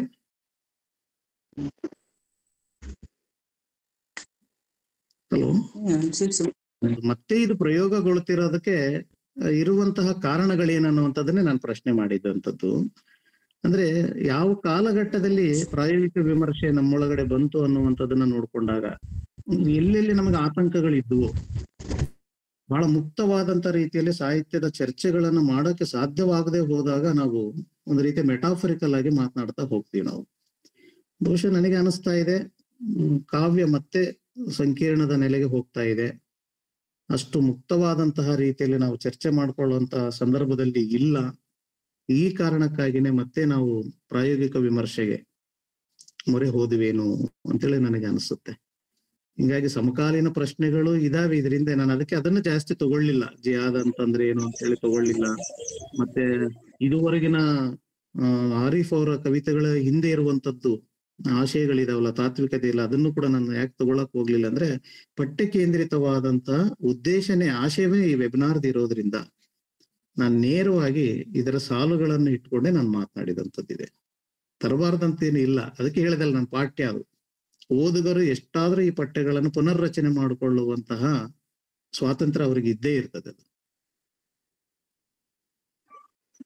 Okay, thank you sir. ಇಲ್ಲಿ ಬಸವರಾಜ್ ಕೋಡ್ಗುಂಟಿ ಸರ್ ಅವರೊಂದು ಪ್ರಶ್ನೆಯನ್ನ ಹಾಕಿದ್ದಾರೆ ಸರ್. ನಮಗೆ ಕವನ ಹತಾಶೆಯ ಅನುಭವವನ್ನು ಕೊಡುತ್ತದೆ. ಕವನದ ಆಶೆ ಏನಾಗಿರಬಹುದು, ಹತಾಶೆಯನ್ನು ಕೊಡುವುದೇ, ಇಲ್ಲ ಏನಿರಬಹುದು ಅಂತ ಅನುಮಾನವನ್ನು ವ್ಯಕ್ತಪಡಿಸಿದ್ದಾರೆ ಸರ್. ಇಲ್ಲ, ಹತಾಶೆ ಏನಿಲ್ಲ ಆ ಕವಿತೆಯಲ್ಲಿ. ಎಲ್ಲಿ ಹತಾಶೆ ಇಲ್ಲ, ಅವರು ಅಸಹಾಯಕತೆ ಇದೆ. ಅಂದ್ರೆ ಅವನು ಕಲ್ಪಿಸಿಕೊಂಡಂತಹ ದೇವರ ರಾಜ್ಯ ಬೇರೆ ಇದೆ ಅಂತ. ಅಲ್ಲಿ ದುಡಿಮೆ ಇದೆ, ಚಿಟ್ಟೆಗಳ ತೋಟ ಇದೆ, ಮಗು ಇದೆ, ಇವೆಲ್ಲವುಗಳು ಕೂಡ ನಮ್ಮ ವಾಸ್ತವಗಳಿವೆ ಅಲ್ಲ. ಎಲ್ಲಿ ಕೂಡ ಹತಾಶೆ ನನಗಂತೂ ಅನಿಸ್ತಾ ಇಲ್ಲ. ಅದು ಆ ರೀತಿಯಾದಂತ ಅಸಹಾಯಕತೆ ಇದೆ, ಆರ್ದ್ರತೆ ಇದೆ. ಆ ದೇವರ ಮಕ್ಕಳೇ ಎಲ್ಲ ಸಾಯ್ತಾ ಇರುವಂತದ್ದಂತ ಆ ಕಥಾನಾಯಕನಿಗೆ ಎಷ್ಟು ದೊಡ್ಡ ವಿಷನ್ ಇದೆ ಅಂತಂದ್ರೆ ಸಾಯ್ತಿರೋರು ಕೂಡ ದೇವ್ರ ಮಕ್ಕಳ ಅಂತ. ಮತ್ತೆ ಅದನ್ನ ಕೊಲ್ತಾ ಇದಾರಲ್ಲ ಅವರು ಕೂಡ ಉಳಿಯಲ್ಲ, ಅವರು ಕೂಡ ದೇವರ ಮಕ್ಕಳೇ ಅನ್ನುವಂತ ಒಂದು ಬ್ರಾಡ್ ಇದ್ರೊಳಗಡೆನೆ ಅದನ್ನ ಥಿಂಕ್ ಮಾಡಿರುವಂತದ್ದು. ಹಿಂಗಾಗಿ ನನಗೇನ ಅದು ಹತಾಶೆ ಅಂತೇಳಿ ಅನಿಸ್ತಾ ಇಲ್ಲ ಕೊಡ್ಗುಂಟೆ. ಅದಕ್ಕೆ ನಿಮಗಿರುವಂತ ಸಪೋರ್ಟ್ ಏನೋ ಗೊತ್ತಿಲ್ಲ ನನಗೆ. ಸರ್ ಏನಾದ್ರು ಮಾತಾಡ್ಬೋದಾ ಕೋಡ್ಗುಂಟಿ ಸರ್ ಒಂದೆರಡು ಇದ್ರ ಬಗ್ಗೆ? Hello hello. ಈ ಕವಿತೆಯ ಆಯ್ಕೆಯ ಬಗ್ಗೆನೆ ಒಬ್ರು ತಮ್ಮ ಒಂದು ಪ್ರಶ್ನೆಯನ್ನ ಎತ್ತಿದ್ದಾರೆ ಸರ್. ಅಂದ್ರೆ ಆರಿಫ್ ರಾಜ ಅವರ ಈ ಕವಿತೆಯನ್ನ ವಿಮರ್ಶೆಗೆ ಒಡ್ಡಬಹುದು, ಆದ್ರೆ ಪ್ರಾಯೋಗಿಕ ವಿಮರ್ಶೆಗೆ ಅಷ್ಟು ಒಗ್ಗುವಂಥದ್ದಲ್ಲ. ಇಲ್ಲಿರುವ ಭಾಷೆ ಪ್ರತಿಮೆಗಳು ಸುಲಭವೆನಿಸಿದರೂ ಪ್ರಾಯೋಗಿಕ ವಿಮರ್ಶೆಗೆ ಸವಾಲಾಗಬಹುದು. ಒಂದು ಸಾಮಾಜಿಕ ವಿದ್ಯಮಾನಕ್ಕೆ ತೀವ್ರವಾಗಿ ಕವಿತೆ ಎದುರಾಗುತ್ತಿರುವುದರಿಂದ ಅದನ್ನ ಪ್ರಾಯೋಗಿಕ ವಿಮರ್ಶೆಯ ಪರಿಧಿಯೊಳಗೆ ಹಿಡಿದಿಡುವುದೇ ಒಂದು ಸಮಸ್ಯೆಯಾಗಬಹುದು.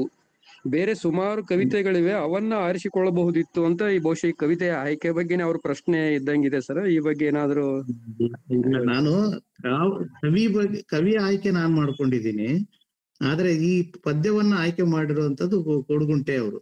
ಚರ್ಚೆ ಮಾಡಿದಾಗ ಒಂದು 3-4 ಪದ್ಯಗಳನ್ನ ನನಗೆ ಕೊಟ್ರು ಅವರು. ಅದ್ರೊಳಗಡೆ ನಾನು ದೇವರ ಮಕ್ಕಳು ಅನ್ನುವಂಥದ್ದನ್ನ ಆಯ್ಕೆ ಮಾಡ್ಕೊಂಡೆ. ಮಾಡಬಹುದು, ಆದ್ರೆ ನೀವ್ ಹೇಳದಂಗೆ ತುಂಬಾ ಸಂಕೀರ್ಣವಾದಂತದ್ದೇನು ಅಲ್ಲ. ಇದು ಸಂಕೀರ್ಣವಾದಂತಹ ಪದ್ಯವೇನು ಅಲ್ಲ. ತುಂಬಾ ಮೆಟಾಫರಿಕಲ್ ಆದಂತವುಗಳು ಕೂಡ ಇಲ್ಲ, ನನಗೆ ಗೊತ್ತಿದೆ. ಆದ್ರೆ ಅದರ ಹಿಂದೆ ಇರುವಂತಹ ಒಂದು ಪ್ರಯೋಗ ಇದೆಯಲ್ಲ, ಅದು ನನಗೆ ಇಂಪಾರ್ಟೆಂಟ್ ಅಂತ ಹೇಳಿ ಅನಿಸ್ತದೆ. ಅಲ್ಲಿ ಬೂಟುಗಾಲ ಆಗಿರ್ಬೋದು, ಹೂದೋಟಗಳು, ಚಿಟ್ಟೆಗಳ ತೋಟ ಅನ್ನುವಂಥದ್ದಾಗಿರ್ಬೋದು, ಇವೆಲ್ಲವುಗಳು ಕೂಡ ಒಂದು ಮೆಟಾಫರ್ಗಳಾಗಿನೇ ನನಗೆ ಕಾಣಿಸ್ತಾ ಇರುವಂತದ್ದು ಇಲ್ಲಿ. ಹೀಗಾಗಿ ತೀರಾ ಇದನ್ನ ಅಂಚಿಗೆ ತಳ್ಳುವಂತ ಕವಿತೆ ಏನಲ್ಲ, ಪ್ರಾಯೋಗಿಕ ವಿಮರ್ಶೆ ಒಳಪಡಿಸ್ಬೋದು. Okay sir, okay. ಮಹತ್ವ ಕೊಟ್ಟಷ್ಟು ಕಾವ್ಯಕ್ಕೆ ಕೊಡುತ್ತಿಲ್ಲ ಅನಿಸುತ್ತದೆ, ನೀವೇನಂತೀರಿ ಸರ್ ಅಂತ ಒಬ್ರು ಕೇಳಿದಾರೆ ಸರ್. ಏನಿಲ್ಲ, ಯಾವತ್ತಿಗೂ ಗದ್ಯ ಪದ್ಯಕ್ಕಿಂತ ಕೆಳಗಡೆ ಇದೆ. ಪದ್ಯ ಯಾವತ್ತಿಗೂ ಜನಪ್ರಿಯವಾಗಿನೇ ಇದೆ, ಹಾಗೇನು ಆಗಿಲ್ಲ. ಗದ್ಯ ಪ್ರಚುರತೆ ಜಾಸ್ತಿ ಆಗ್ತಾ ಇದೆ ಇತ್ತೀಚೆಗೆ, ಇಲ್ಲ ಅಂತ ಹೇಳಿ ಹೇಳ್ತಾ ಇಲ್ಲ. ಆದ್ರೆ ಕಾವ್ಯವಾಗಿ ಉಳ್ಕೊಂಡಿದೆ. ಅದ್ರ ಮಹತ್ವ ಏನು ಕಡಿಮೆ ಆಗಿಲ್ಲ. ನಮಗೆ ಒಂದು ಕಾವ್ಯ ಓದಿದಾಗ ಕೊಡುವಂತಹ ಖುಷಿ ಇದೆಯಲ್ಲ, ಅಥವಾ ಕ್ರಿಯಾಶೀಲತೆಯ ಒಂದು ಯೋಚನಾ ಶಕ್ತಿ ಇದೆಯಲ್ಲ, ಅದನ್ನ ಕಾವ್ಯ ಮಾಡ್ತಾ ಇದೆ. ಅದು ಇತ್ತೀಚೆಗೆ ಬರುವಂತ ಕವಿತೆಗಳಂತೂ ತುಂಬಾ ಅದ್ಭುತವಾಗಿದ್ದಾವೆ, ತುಂಬಾ ಪ್ರತಿಮಾತ್ಮಕವಾಗಿ. ಮತ್ತೆ ಬೇರೆ ಬೇರೆ ಕ್ಷೇತ್ರಗಳಲ್ಲಿ ಕೆಲಸ ಮಾಡುವಂತವ್ರು ಕೂಡ ಕಾವ್ಯವನ್ನ ಬರಿತಾ ಇದ್ದಾರೆ. ಮತ್ತೆ ಅನುವಾದ ಕವಿತೆಗಳಂತೂ ಎಷ್ಟು ಅದ್ಭುತವಾಗಿ ಬರ್ತಾ ಇದಾವೆ ನಮ್ಮಲ್ಲಿ ಅಂತಂದ್ರೆ ಅಷ್ಟು ಚೆನ್ನಾಗಿ ಬರ್ತಾ ಇದಾವೆ. ಹೀಗಾಗಿ ನನಗೇನು ಹಾಗೆ ಅನಿಸ್ತಾ ಇಲ್ಲ. ಕಾವ್ಯದ ಆಸಕ್ತಿ ಕಡಿಮೆ ಆಗಿಲ್ಲ, ಡಾಮಿನೇಟ್ನು ಮಾಡ್ತಾ ಇಲ್ಲ ಅನಿಸ್ತದೆ ಗದ್ಯ ಕಾವ್ಯದ ಮೇಲೆ. ಅದು ಪ್ರತ್ಯೇಕವಾಗಿ ಅವಕ್ಕೆ ಒಂದು ರೀತಿಯಾದಂತ ಬೆಳವಣಿಗೆ ಇದ್ದೇ ಇದೆ ಅಂತ ನನಗನ್ಸುತ್ತೆ. ಓಕೆ ಸರ್, ಈ ಕವಿತೆ ರೂಪ. ಹಲೋ, ಒಂದು ನೇರವಾದ ಪ್ರಶ್ನೆ ಎತ್ಕೊಂಡು ಆಮೇಲೆ ಚಾಟ್ ಬಾಕ್ಸ್ ಅಲ್ಲಿ ನೀವು ನಂದೊಂದು ಪ್ರಶ್ನೆ ಸರ್, ಓಕೆ ಸರ್. ವಿಜಯಸ್ವಾಮಿ ಅಂತ. ಹಲೋ. ಸರ್, ಈ ಕವಿತೆಯಲ್ಲಿ ಬರುವ ಕೇಳಿಸಿದೆ ಅಲ್ಲ ಸರ್? ಕೇಳಿಸ್ತದೆ ಈಗ. ಕವಿತೆಯಲ್ಲಿ ಬರುವಂತ ನಾಯಕ ಇದ್ದಾನಲ್ಲ ಸರ್, ತನ್ನ ಮುಂದೆ ನಡೆಯುವಂತ ಎಲ್ಲ ಭೀಕರತೆಗಳನ್ನ ಕಟ್ಕೊಡ್ತಾ ಇದ್ದಾನೆ. ಆ ಕಟ್ಕೊಡೋದ್ರ ಜೊತೆಗೆ ತನ್ನನ್ನು ತಾನು ಬಾಲಕನಾಗಿ, ಅಂದ್ರೆ ಹಾಲು ಕುಡಿಯದ ತುಟಿಯನ್ನು ಆರಿಲ್ಲ ಅಂತ ಹೇಳ್ಕೊಳ್ಳೋದ್ರ ಮೂಲಕ ಅಸಹಾಯಕತೆ ಅಂತ ನೀವ್ ಹೇಳಿದ್ರಿ. ಅಥವಾ ನನ್ಗನ್ಸಿದ್ದೇನು ಅಂದ್ರೆ ಜಾರಿಕೊಳ್ತಾ ಇದ್ದಾನೇನೋ, ಅಥವಾ ಪಲಾಯನವಾದ ಆಗ್ತಾ ಇದೇನೋ, ಅಥವಾ ಈ ತರದ್ದೇನೋ ಅಂದ್ಕೊಳ್ಬಹುದೇನೋ ಅಂತ ಸರ್. ಅಂದ್ರೆ ಎಲ್ಲವನ್ನ ಗ್ರಹಿಸುವ ಒಬ್ಬ ಕವಿತೆ ಒಳಗೆ ಬರುವ ನಾಯಕ ಮತ್ತೆ ಯಾಕೆ ತನ್ನನ್ನ ಮಗು ಆಗಿ ಮಾಡ್ತಾನೆ, ಅಥವಾ ಅವುಗಳನ್ನ ನಿಭಾಯಿಸ್ಲಿಕ್ಕೆ ಅಥವಾ ಸಾಲ್ವ್ ಮಾಡ್ಲಿಕ್ಕೆ ಆಗ್ತಾ ಇಲ್ವೇನೋ ಅನ್ನೋ ಒಂದು ಇದರಲ್ಲಿ ಉಳಿತಾನೇನೋ ಅಂತ ಸರ್. ಇಲ್ಲ, ಇದನ್ನೇ ಕೋಡುಗುಂಟೆ ಅವರು ಕೂಡ ಕೇಳಿರೋದು. ಕೋಡುಗುಂಟೆ ಅವರು ಕೂಡ ಇದೇ ಅರ್ಥದ ಒಳಗಡೆ ಕೇಳಿರುವಂತದ್ದು. ಹಾಗಾದ್ರೆ ಅವನೊಂದಿಗೆ ಒಂದು ಸೈನ್ಯ ಬೇಕಾಗುತ್ತೆ, ಈ ಬೂಟುಗಾಲನ್ನ ಎದುರಿಸುವಂತದ್ದು, ಈ ಬಾಂಬು ಮಿಸೈಲ್ಗಳಾದ್ರೆ ಅವನ ಹತ್ರ ಅದು ಇಲ್ಲ, ಚಿಟ್ಟೆಗಳ ತೋಟ ಇದೆ. ಅವನು ಹೇಗೆ ಅದನ್ನ ಎದುರಿಸೋದಕ್ಕೆ ಸಾಧ್ಯ ಇದೆ? ಹೌದಾ? ಅದನ್ನ ನಾವು ಹತಾಶೆ ಅನ್ನಕ್ಕೆ ಬರಲ್ಲ. ಅವನು ನಂಬಿಕೊಂಡಿರುವಂತ ದೈವ ಬೇರೆ ಇದೆ, ಅವನು ನಂಬಿಕೊಂಡಿರುವಂತಹ ವೃತ್ತಿಗಳು ಬೇರೆ ಇದಾವೆ, ಅದು ಶ್ರಮದಾಯಕವಾದಂತವುಗಳಿದಾವೆ, ಯಾರಿಗೂ ತೊಂದರೆ ಕೊಡಲಾರದ ಹಾಗೆ ಅವನು ಬದುಕನ್ನ ಕಟ್ಟಿಕೊಳ್ಬೇಕಂತ ಹೇಳಿ ಹೊರಟಂತವನು. ಆದ್ರೆ ಆ ಗುಡ್ಡಗಳು, ಆ ಬಾಂಬುಗಳು, ದಿನನಿತ್ಯ ಬೀಳುವಂತ ಮಿಸೈಲ್ಗಳು, ಮತ್ತೆ ವಿಮಾನದ ರೆಕ್ಕೆಗಳು ಮುರ್ಕೊಂಡು ಬೀಳ್ತಾ ಇರುವಂತದ್ದು ನಾವು ಹಿಂದೆ ನೋಡಿದ್ವಿ. ಅಫ್ಘಾನಿಸ್ತಾನದಲ್ಲಿ ಅನೇಕ ರಾಜಕೀಯವಾದಂತಹ ಅರಾಜಕತೆಯನ್ನ ನೋಡ್ತಾ ಹೋದ್ವಿ. ಚಿಕ್ಕ ಚಿಕ್ಕ ಮಕ್ಕಳು ಕೂಡ AK-47 ಅನ್ನು ಹಿಡ್ಕೊಂಡು ಅಡ್ಡಾಡ್ತಾ ಇದ್ದಂಥದ್ದನ್ನ ನಾವು ಮಾಧ್ಯಮಗಳಲ್ಲಿ ನೋಡ್ತಾ ಹೋದ್ವಿ ನಾವು. ಅಂದ್ರೆ ಅದನ್ನ ನೋಡಿದಾಗ ನಮ್ಗೆ ಏನ್ ಅನಿಸ್ತಾ, ತಾಲಿಬಾನ್ಗಳ ಆ ಅಬ್ಬರವನ್ನ, ಅದನ್ನೆಲ್ಲವೂ ನೋಡಿದಂತದ್ರ ಮೇಲೆ ನಾವು ಅದ್ರ ಮುಂದೆ ಬಹಳ ಚಿಕ್ಕವರಾಗಿನ ಕಾಣಿಸ್ತೀವಿ. ಯಾಕಂದ್ರೆ ನಮ್ಮ ಜೊತೆ ಯಾವ ವೆಪನ್ ಇಲ್ಲ, ನಮ್ಮಲ್ಲಿ ಇರುವಂತದ್ದು ಒಂದು ಪ್ರೀತಿ, ನಮ್ಮ ಜೊತೆಗೆ ಇರುವಂತದ್ದು ನಮ್ಮ ದುಡಿಮೆ. ಇದರಿಂದ ಹೇಗೆ ಅದನ್ನ ಮುಖಾಮುಖಿ ಮಾಡ್ಬೇಕು ಅನ್ನುವಂಥದ್ದೇ ಅವನ ಸಮಸ್ಯೆ, ಕಥಾನಾಯಕನ ಸಮಸ್ಯೆ ಇರೋದು. ನೋಡ್ರಿ, ಅದು ಅವ್ನು ಹೇಳ್ತಿರೋದು ಅಪ್ಪನ ಜಟಕಾ ಬಂಡಿ ಅಂತ ಹೇಳ್ತಾನೆ, ಅಮ್ಮನ ಹಿತ್ತಲ ಕಲ್ಲಂಗಡಿ ಅಂತ ಹೇಳ್ತಾನೆ. ಈ ಹಿತ್ತಲ ಕಲ್ಲಂಗಡಿಯನ್ನೇ ಬಳಸ್ಕೊಂಡು ಆ ದೇವರ ರಾಜ್ಯವನ್ನ ಸ್ಥಾಪನೆ ಮಾಡಕ್ ಹೊರಟಂತವ್ರು ಸೃಷ್ಟಿ ಮಾಡ್ತಿರೋದು ಏನನ್ನ? ಅವನಿಗೊಂದು ಆತಂಕ ಇದೆ, ಅಸಹಾಯಕತೆ ಇದೆ, ಆರ್ದ್ರತೆ ಇದೆ. ಇದನ್ನ ಹೇಗೆ ನೋಡೋದು ಅನ್ನುವಂಥದ್ದು ಅವನು ಹೇಳ್ತಾನಲ್ಲ, ಕಣ್ಣೀರನ್ನ ಹಾಕ್ತಾ ಇದೀನ ಅಂತ ಹೇಳ್ತಾನೆ. ನೋಡುವ ಕಣ್ಣುಗಳ ಬದಲಾಗಿ ಅದು ಏನು ಮಾಡ್ತಾ ಇದೆ, ಯಾವ ಕ್ರಿಯೆಗೆ ಒಳಗಾಗ್ತಾ ಇದೆ ಅಂತಂದ್ರೆ ಅದು ಕಣ್ಣೀರನ್ನ ಹಾಕ್ತಾ ಇದೆ ಅನ್ನುವಂಥ ಮಾತನ್ನ ಹೇಳ್ತಾ ಇದ್ದಾನಲ್ಲ. ಹೀಗಾಗಿ ಅವನ ಸಿದ್ಧತೆಗಳು ಇಲ್ಲಿ ನಾವು ಅವನ ಪಲಾಯನವಾದಿ ಅಂತ ನಾನಂತೂ ಒಪ್ಪಕ್ಕಾಗಲ್ಲ. ನನಗೆ ಅನಿಸ್ತಾ ಇಲ್ಲ ಅದು. ಇಡೀ ಪದ್ಯದ ಬಿಡಿ ಬಿಡಿ ಭಾಗಗಳು ನೋಡಿದಾಗ ಹಂಗ ಅನಿಸ್ಬೋದೇನಾದ್ರೆ ಅದಕ್ಕೊಂದು ಸಮಗ್ರತೆ ಇದೆಯಲ್ಲ, ಸಾವಯವ ಸಮಗ್ರತೆ ಇದೆಯಲ್ಲ ಆ ಪದ್ಯದ, ಅಲ್ಲೆಲ್ಲಿ ಕೂಡ ಹಾಗೆ ಅನಿಸ್ತಾ ಇಲ್ಲ. Thank you sir. Okay sir, thank you. ಮತ್ತೆ ನೇರ ಪ್ರಶ್ನೆ, ದೇವರಿಗೊಂದು ಅರ್ಜಿ ಕವಿತೆಯ ಜೊತೆಯಲ್ಲಿ ಇಟ್ಟು ಈ ಕವಿತೆಯನ್ನು ನೋಡಬಹುದಾ ಅಂತ ಒಬ್ರು ಕೇಳಿದಾರೆ ಸರ್. ಇಲ್ಲ, ಅದು ಬೇರೆ ಆಶೆ ಇದೆ. ಅದಕ್ಕೆ ನಾನು ಒಂದನ್ನ ಕಥೆಯನ್ನ ಇಟ್ಟು ನೋಡಿದೆ ನಾನು. ಹೌದು ಸರ್, ಹೌದು. ಕಾಬೂಲಿವಾಲದ ಯಾಕೆ ಇಟ್ಟು ನೋಡಿದೆ ಅಂದ್ರೆ, ಅದೇ ಪ್ರಾಂತದಿಂದ ಬಂದಂತಹ ಒಬ್ಬ ವ್ಯಕ್ತಿಯನ್ನ ಟ್ಯಾಗೂರ್ ಅವತ್ತಿನ ಕಾಲದಲ್ಲಿನೇ ಚಿತ್ರಿಸಿರುವಂತದ್ದು. ಅಂದ್ರೆ ಸುಮಾರು 130 ವರ್ಷಗಳ ಹಿಂದೆ ಕಾಬೂಲ್ನ ಕತೆ ಬಂದಿದೆ ನಮ್ಮೊಳಗಡೆ. ಆದ್ರೆ ಆ ಕಾಬೂಲ್ ಈಗ ಇಲ್ಲ ಅಂತ ಕವಿಯ ನೋವು. ನನಗೆ ಆ ದೇವರು ಬೇರೆ ಇದ್ದಾನೆ, ಈ ದೇವರು ಬೇರೆ ಇದ್ದಾನೆ ಅಂತ ಇಲ್ಲಿ ಹಿಂಸೆ ನಡೀತಾ ಇದೆ ತುಂಬಾ. Okay sir, okay sir. ಇನ್ನೊಂದು, ಕವಿತೆ ಹಿಂಸೆಯ ಪರಿಣಾಮ ಸಿದ್ಧಾಂತವನ್ನು ಹೇಳುತ್ತಾ ಮನುಷ್ಯನ ಪರಂಪರೆಯ ಪ್ರಜ್ಞೆ ಸಾಧ್ಯತೆಗಳೇನಾದರೂ ಇವೆಯಾ ಸರ್ ಅಂತ ಯಲ್ಲಪ್ಪ ವೆಂಕಟಾಪುರ ಅವರು ಕೇಳಿದ್ದಾರೆ ಸರ್ ಒಂದು ಪ್ರಶ್ನೆ. ಏನದು ಸರಿಯಾಗಿ ಇದಾಗ್ಲಿಲ್ಲ, ನನಗೆ ಕಮ್ಯುನಿಕೇಟ್ ಆಗ್ಲಿಲ್ಲ. ಕವಿತೆ ಹಿಂಸೆಯ ಪರಿಣಾಮ ಸಿದ್ಧಾಂತವನ್ನು ಹೇಳುತ್ತಾ ಮನುಷ್ಯನ ಪರಂಪರೆಯ ಪ್ರಜ್ಞೆ ಸಾಧ್ಯತೆಗಳೇನಾದರೂ ಇವೆಯಾ ಅಂತ ಕೇಳಿದಾರೆ ಸರ್. ಯುದ್ಧದ ಪರಿಣಾಮಗಳನ್ನು ಖಂಡಿತವಾಗಿ ಹೇಳ್ತಾ ಇದೆ. ಆರಂಭದಲ್ಲಿ ಅದು ಶುರು ಮಾಡೋದು ಅದನ್ನೇ, ಯುದ್ಧದ ಪರಿಣಾಮಗಳನ್ನು ಹೇಳ್ತಾ ಇದೆ. ಏನೇನು ನಾಶವಾಗ್ತಾ ಇದೆ ಅನ್ನುವಂಥದ್ದನ್ನು ಬಹಳ ಸ್ಪಷ್ಟವಾಗಿ ಹೇಳ್ತಾ ಇದೆ. ಅದು ಯುದ್ಧದ ಪರಿಣಾಮಗಳನ್ನ ಹೇಳ್ತಾ ಇದೆ. ಅದು ಪರಂಪರೆಯನ್ನ ಅಂತಂದ್ರೆ ಸಹಜವಾದಂತ ರೀತಿಯಲ್ಲಿ ನಮ್ಮ ದುಡಿಮೆಯ ಆಯಾಮಗಳನ್ನು ಹೇಳ್ತಾ ಇದೆ ಅದು. ಆದ್ರೆ ಅವನ ಮುಂದೆ ದೊಡ್ಡ ಸಮಸ್ಯೆ ಇರೋದೇನಂತಂದ್ರೆ, ಈ ಬಾಂಬುಗಳು, ಈ ವಿಮಾನಗಳ ರೆಕ್ಕೆ ಮುರಿಯೋದು, ಈ ಗುಡ್ಡಗಳು, ಇವುಗಳನ್ನು ಮಾತಾಡಿಸೋ ಹಾಗೆ ಇಲ್ಲ ಅಂತ ಹೇಳಿ ಹೇಳುತ್ತದೆ. ಕಾಬೂಲಿವಾಲಾದಲ್ಲಿ ಕೂಡ ಅವನು ಒಂದು ಚೀಲವನ್ನ ಹಿಡ್ಕೊಂಡು ಬರ್ತಿರ್ತಾನಲ್ಲ, ಅದ್ರೊಳಗಡೆ ಏನೇನಿದೆ ಅಂತೇಳಿ ಮಿನಿ ಕೇಳಿದಾಗ ಅವ್ನು ಹೇಳೋದು ಗುಡ್ಡಗಳಿದಾವೆ ಅಂತ ಪದವನ್ನು ಬಳಸ್ತಾನೆ ಅವನಲ್ಲಿ. ಅದ್ರೊಳಗಡೆ ಏನಿದೆ ಅಂದ್ರೆ ಆನೆ ಇದೆ, ಗುಡ್ಡ ಇದೆ ಅನ್ನುವಂಥದ್ದನ್ನ ಬಳಸ್ತಾನೆ. ನನಗೆ ಎಷ್ಟು ಕನೆಕ್ಟಿವಿಟಿ ಆಯ್ತು ಅಂತಂದ್ರೆ ಆ ಕತೆಗೂ ಮತ್ತು ಆರಿಫ್ ಈ ಕವಿತೆಗೂ ತುಂಬಾ ಕನೆಕ್ಟಿವಿಟಿ ಆಯ್ತು ನನಗೆ ಅದು. ಹಿಂಗಾಗಿ ಅದು ಯುದ್ಧದ ಹಿಂಸೆಯನ್ನ ತುಂಬಾನೇ ಹೇಳ್ತಾ, ಅಂಗೈ ಅಗಲದ ಜಾಗವೂ ಇಲ್ಲ ಅಂತ ಹೇಳಿ ಹೇಳ್ತಾ ಇದೆ ಅದು. ಒಲೆ ಹಚ್ಚಲು ಮತ್ತೆ ಬೇರೆದಲ್ಲ, ನಮ್ಮ ಬದುಕನ್ನ ನಾವು ಹೊಟ್ಟೆ ತುಂಬಿಸ್ಕೊಳ್ಳೋದಕ್ಕೆ ಎಷ್ಟು ಜಾಗ ಬೇಕಾದ್ರೆ ಒಂದು ಒಲೆ ಹಚ್ಚಲು ಕೂಡ ಅಷ್ಟು ಜಾಗ ಇಲ್ಲದೇನೆ ರಕ್ತಸಿಕ್ತವಾದಂತಹ ಒಂದು ಇಮೇಜಿನೇಷನ್ ಅನ್ನ ನಮಗೆ ಈ ಕವಿತೆ ಕೊಡ್ತಾ ಇದೆ. ಈಗ ಯುದ್ಧದ ಪರಿಣಾಮವನ್ನು ಹೇಳ್ತಾ ಇದೆ, ಯುದ್ಧದ ಸಂದರ್ಭಗಳನ್ನು ಹೇಳ್ತಾ ಇದೆ, ಮತ್ತೆ ಅದಕ್ಕೆ ಕಾರಣರು ಯಾರು ಅನ್ನುವಂಥದ್ದನ್ನು ಕೂಡ ಬಹಳ ಸ್ಪಷ್ಟವಾಗಿ ಹೇಳ್ತಾ ಇದೆ ಕವಿತೆ.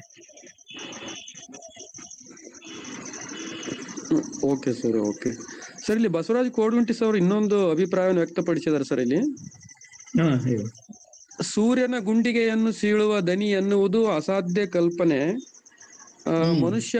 ಮನುಷ್ಯ ಮಾತ್ರರ ಮಿತಿಯನ್ನು ಆಧುನಿಕ ಧಾರ್ಮಿಕ ಸಮಾಜ ಮುಂದೆ ಹೋಗಿದೆ ಎಂದು ಹೇಳುತ್ತಿದೆಯೇ ಅಂತ ಈ ಅಭಿಪ್ರಾಯವನ್ನು ವ್ಯಕ್ತಪಡಿಸಿದ್ದಾರೆ. ಇಲ್ಲ, ಇಂಥದ್ದು ನಮ್ಮ ಸಿದ್ಧಲಿಂಗಯ್ಯನವರಲ್ಲಿ ಕೂಡ ತುಂಬಾನೇ ಬರ್ತವೆ ಈ ರೀತಿಯಾದಂಥವುಗಳು. ಇರುವೆಗಳ ದಂಡು, ಅದೆಲ್ಲ ಏನು ಬೆಟ್ಟದಂತೆ ನಿಂತರು, ಇಂತಹ ಒಂದು ಮೆಟಾಫರಿಕಲ್ ಕಾವ್ಯದಾದಂತ ಪರಿಭಾಷೆ ಒಳಗಡೆ ಇದು ಬಂದಿದೆ. ಅದನ್ನ ಸೈನ್ಸ್ ಆಗಿ ನಾವು ನೋಡೋದು ಅಥವಾ ಬೇರೆ ರೀತಿಯಿಂದ ನೋಡಿದ್ರೆ ಅದಕ್ಕೆ ಕೊಡ್ಗುಂಟು ಹೇಳಿದ್ದು ಕರೆಕ್ಟ್ ಆಗ್ತದೆ. ಆದ್ರೆ ಕವಿ ಇಲ್ಲಿ ಕಾವ್ಯ ಅದರ ಪರಿಣಾಮವನ್ನ ಬಹಳ ದಟ್ಟವಾಗಿ ಹೇಳೋದಕ್ಕೆ ಅದು ಹೊರಟಿರೋದು ಅಂತ. ಸೂರ್ಯನ ಗುಂಡಿಗೆ ಸೀಳುವ ಬೂಟುಗಾಲಿನ ಪ್ರಚಂಡ ಶಕ್ತಿಗೆ ಅಂತ ಹೇಳಿ ಹೇಳ್ತಾ ಇರುವಂತದ್ದು ಆನೆಲೆ ಒಳಗಡೆ ಅಂತ ನನಗನ್ಸುತ್ತೆ. ಕೊಡ್ಗುಂಟಿದಾರ ಅವ್ರದ್ದು ಸ್ವಲ್ಪ ಏನೋ ನೆಟ್ವರ್ಕ್ ಪ್ರಾಬ್ಲಮ್ ಇದೆ ಅಂತ ಏನೋ ಚಾಟ್ ಬಾಕ್ಸ್ ನಲ್ಲಿ ಹಾಕಿರ್ತಾರೆ. ಅದಕ್ಕೆ ಆರಿಫ್ ಇದ್ರೆ ಆರಿಫನ್ನ ಮಾತಾಡ್ಸ್ಬೋದು ನಾವು ಅಂತ ಅನ್ಸುತ್ತೆ.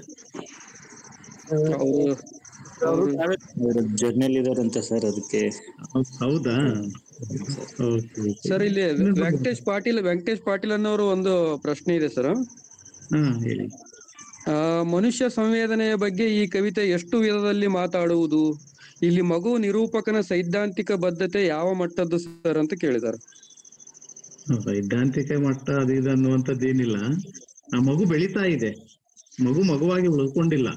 ನಾನು ಅದನ್ನೇ ಹೇಳಿದೆ, 3 ಸ್ಟೇಜ್ ಒಳಗಡೆ ಅದು ಇರುವಂತದ್ದನ್ನ ನಾನು ಹೇಳಿದೆ.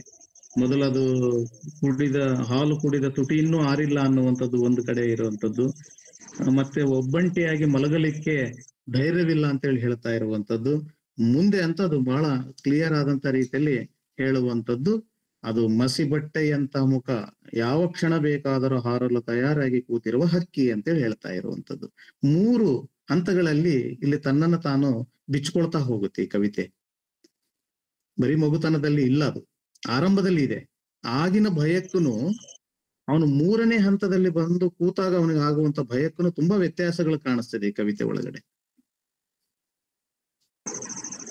Okay sir. ಸರ್, ಇಲ್ಲಿ ಪ್ರಾಯೋಗಿಕ ವಿಮರ್ಶೆಯ ಒಂದು ವಿಭಾಗ ಅದಕ್ಕೆ ನೇರವಾಗಿ ಸಂಬಂಧಪಟ್ಟದ್ದು ಒಂದು ಲೈನ್ ಇದೆ ಸರ್. ಇದು ಸಂಜೆಯ ಪರ್ವತಗಳ ಕಂಬಳಿ ಮೌನ ಸಾಲುಗಳ ವೈಶಿಷ್ಟ್ಯವೇನು ಅಂತ ಒಂದು ಕೇಳಿದ್ದಾರೆ ಸರ್. ಸಂಜೆ ಪರ್ವತಗಳ ಕಂಬಳಿ ಮೌನ, ಈ ಸಾಲುಗಳ ವೈಶಿಷ್ಟ್ಯ ಏನು ಅಂತ ಕೇಳಿದ್ದಾರೆ ಸರ್.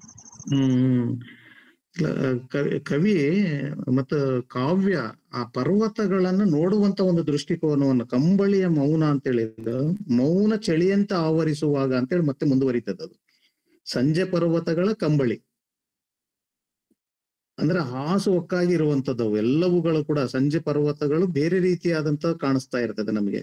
ಅದು ಎಷ್ಟು ಭಯಾನಕವಾಗಿ ಇರ್ತದೆ ಅಂದ್ರೆ ಹಗಲಿನ ನಾವು ಬೆಟ್ಟ ಗುಡ್ಡಗಳನ್ನ ನೋಡೋದಕ್ಕೂ ಸಂಜೆ ಅವುಗಳನ್ನ ನೋಡೋದಕ್ಕೂ, ಒಂದು ಮರವನ್ನು ನೋಡೋದಕ್ಕಾಗ್ಲಿ ಬೆಟ್ಟಗಳನ್ನ ನೋಡೋದಕ್ಕಾಗ್ಲಿ ಅದು ತುಂಬಾನೇ ಬೇರೆ ರೀತಿಯಿಂದ ಕಾಣಿಸ್ತದೆ ನಮಗೆ. ಭಯಾನಕವಾದಂತಹ ರೀತಿಯಲ್ಲಿ ಇರ್ತದೆ ಅದು ಇಲ್ಲಿ ಹೇಳ್ತಾ ಇರುವಂತದ್ದು ಸಂಜೆ ಆಗ್ತಾ ಇದೆ ಅಂತ. ಈ ಸಂಜೆ ಪರ್ವತಗಳ ಕಂಬಳಿ ಮೌನ ಚಳಿಯಂತೆ ಆವರಿಸಿರುವಾಗ ಯಾರಿಗೆ ಹೇಳಲಿ? ನಮ್ಮ ಸುತ್ತಲೂ ಅದನ್ನ ಆವರಿಸ್ಕೊಂಡ್ ಬಿಟ್ಟಿರೋದಲ್ಲ ಸಂಜೆ ಮೌನ ಅನ್ನುವಂಥದ್ದು, ಕಂಬಳಿ ಹಾಗೆ ಕಾಣಿಸ್ತಾ ಇರುವಂತದ್ದು. ಅದು ಆ ಪ್ರಾಂತದ್ದಲ್ಲ, ನಮ್ಮದೇ ಆದಂತ ಒಂದು ನೆಲೆ ಒಳಗಡೆ ಅದನ್ನ ಕವಿ ನೋಡಿರುವಂತದ್ದು ಅಂತ ನನಗನ್ಸುತ್ತೆ. Okay sir, thank you sir. ಇಲ್ಲಿ ಇನ್ನೊಂದು ಪ್ರಶ್ನೆ ಸರ್. ತಾನು ಸಾಯುವುದು ಖಚಿತವಾದ ಮೇಲೆ ಒಂದಷ್ಟು ಪ್ರತಿಭಟನೆ ಮಾಡಬಹುದಿತ್ತು. ತಾನು ಕಳೆದುಕೊಂಡ ಕುಟುಂಬ ಮತ್ತು ದೇವರ ಮಕ್ಕಳಿಗಾಗಿ ಇಂತಹ ಘಟನೆ ಮತ್ತೆ ನಡೆಯದಂತೆ ಏನಾದರೂ ಪ್ರಯತ್ನ ಮಾಡಬಹುದಿತ್ತು ಎನ್ನುವ ಅನಿಸಿಕೆ ತಮ್ಮ ಅಭಿಪ್ರಾಯ ಸರ್ ಅಂತ ಒಬ್ರು ಮಾತಾಡಿದ್ದಾರೆ. ಇಲ್ಲಿ ತಂದೆ ಸತ್ತ ಹಾಗೆ ಅಲ್ಲ, ಮುಂದೆ ಸಾಯ್ತದೆ ಅಂತ ಇಡೀ ರಾಜ್ಯ ಸಾಯ್ತಾ ಇರುವಂತದ್ದು. ಇಲ್ಲಿ ನೋಡಿ, ಅಪ್ಪನ ಜಟಕಾ ಬಂಡಿ ಹೋಗಿರೋದು, ಮತ್ತೆ ಅಮ್ಮನ ಹಿತ್ತಲ ಕಲ್ಲಂಗಡಿ ಹೋಗಿದೆ, ಮತ್ತೆ ಇವರ ತೋಟ ಹೋಗಿದೆ. ಅಲ್ಲಿ ಒಂದು ಮಗು ಹ್ಯೂಮನ್ ಬಾಂಬ್ ಆಗಿ, ಅಂದ್ರೆ ಮಾನವ ಬಾಂಬ್ ಆಗಿ ಅದು ತನ್ನ ಅಂತ್ಯವನ್ನ ಕಂಡಿರುವಂತದ್ದು ಒಂದು ಕಡೆ. ಇನ್ನು ಮುಂದೆ ಆಗುವಂತದ್ದು ಎಲ್ಲವುಗಳು ಕೂಡ ಅವನ ಕಾಣಿಕೆಗಳಾಗಿ ಕಾಣಿಸ್ತಾ ಇರುವಂತದ್ದು. ಅವನು ಆ ಬೂಟುಗಾಲಿನ ಏನು ಆಗಬಹುದು ಅನ್ನುವಂಥದ್ರ ಕಡೆ ಇದೆ. ಅವನ ಸಾವು ಇಲ್ಲಿ ಎಲ್ಲಿಯೂ ದಾಖಲಾಗಲ್ಲ, ತಾನು ಸತ್ತಂಗ ಎಲ್ಲಿ ಇಲ್ಲ. ಇಲ್ಲಿ ಈ ಕವಿತೆಯನ್ನ ನೀವು ಇಡಿಯಾಗಿ ಓದಿದ್ರೆ ಇಲ್ಲಿ ಕಾಣಿಸಲ್ಲ. ಅದ್ರ ಸೂಚನೆಗಳನ್ನಂತೂ ತುಂಬಾನೇ ಕೊಡ್ತದೆ, ಮುಂದೆ ಏನಾಗಬಹುದು ಅನ್ನುವಂಥದ್ದು. ಅದನ್ನು ಹೇಳ್ತಾ ಇದ್ದು, ವಿಸ್ಮೃತಿಯಿಂದೆದ್ದು ಒಮ್ಮೆ ಡುರುಕಿ ಹೊಡೆದರೆ ಯುದ್ಧ ಸಾರಿದವರು, ಯುದ್ಧಕ್ಕೆ ಒಳಗಾದವರು ಯಾರಿಗೆ ಹೇಳಲಿ, ಯಾರೆಂದರೆ ಯಾರು ಉಳಿಯಲಾರರೆಂದು. ಭವಿಷ್ಯ ಅದು. ಈಗ ಅಲ್ಲಿ ನಾಶ ಆಗಿಲ್ಲ, ಅವನಿನ್ನು ಆಗುತ್ತೆ ಅನ್ನುವಂಥದ್ದು ಅವನ ಕಲ್ಪನೆ ಖಚಿತವಾಗಿದೆ, ಅವನಿಗೆ ಬಹಳ ಸ್ಪಷ್ಟವಾಗಿದೆ. ಯಾಕಂದ್ರೆ ಈ ಬೂಟುಗಾಲಿನ ಸದ್ದುಗಳಾಗ್ಲಿ, ಈ ಬೆಟ್ಟಗಳ ಗುಟ್ರ ಇಡೋದಾಗ್ಲಿ, ಇವೆಲ್ಲವುಗಳು ಸೂಚನೆಯನ್ನ ಕೊಡ್ತಾ ಇರುವಂತದ್ದು. ಈಗಾಗ್ಲೇ ಮಾನವ ಬಾಂಬಿಂದ ಅದು ಸಾಧ್ಯ ಇದೆ ಅನ್ನುವಂಥದ್ದನ್ನ ಇಲ್ಲಿ ಕಥಾನಾಯಕ ಹೇಳ್ತಾ ಇರುವಂತದ್ದೇ ಹೊರತು ಅಲ್ಲಿ ಸಾವು ಇಲ್ಲಿ ಬಂದಿಲ್ಲ ಕವಿತೆ ಒಳಗಡೆ.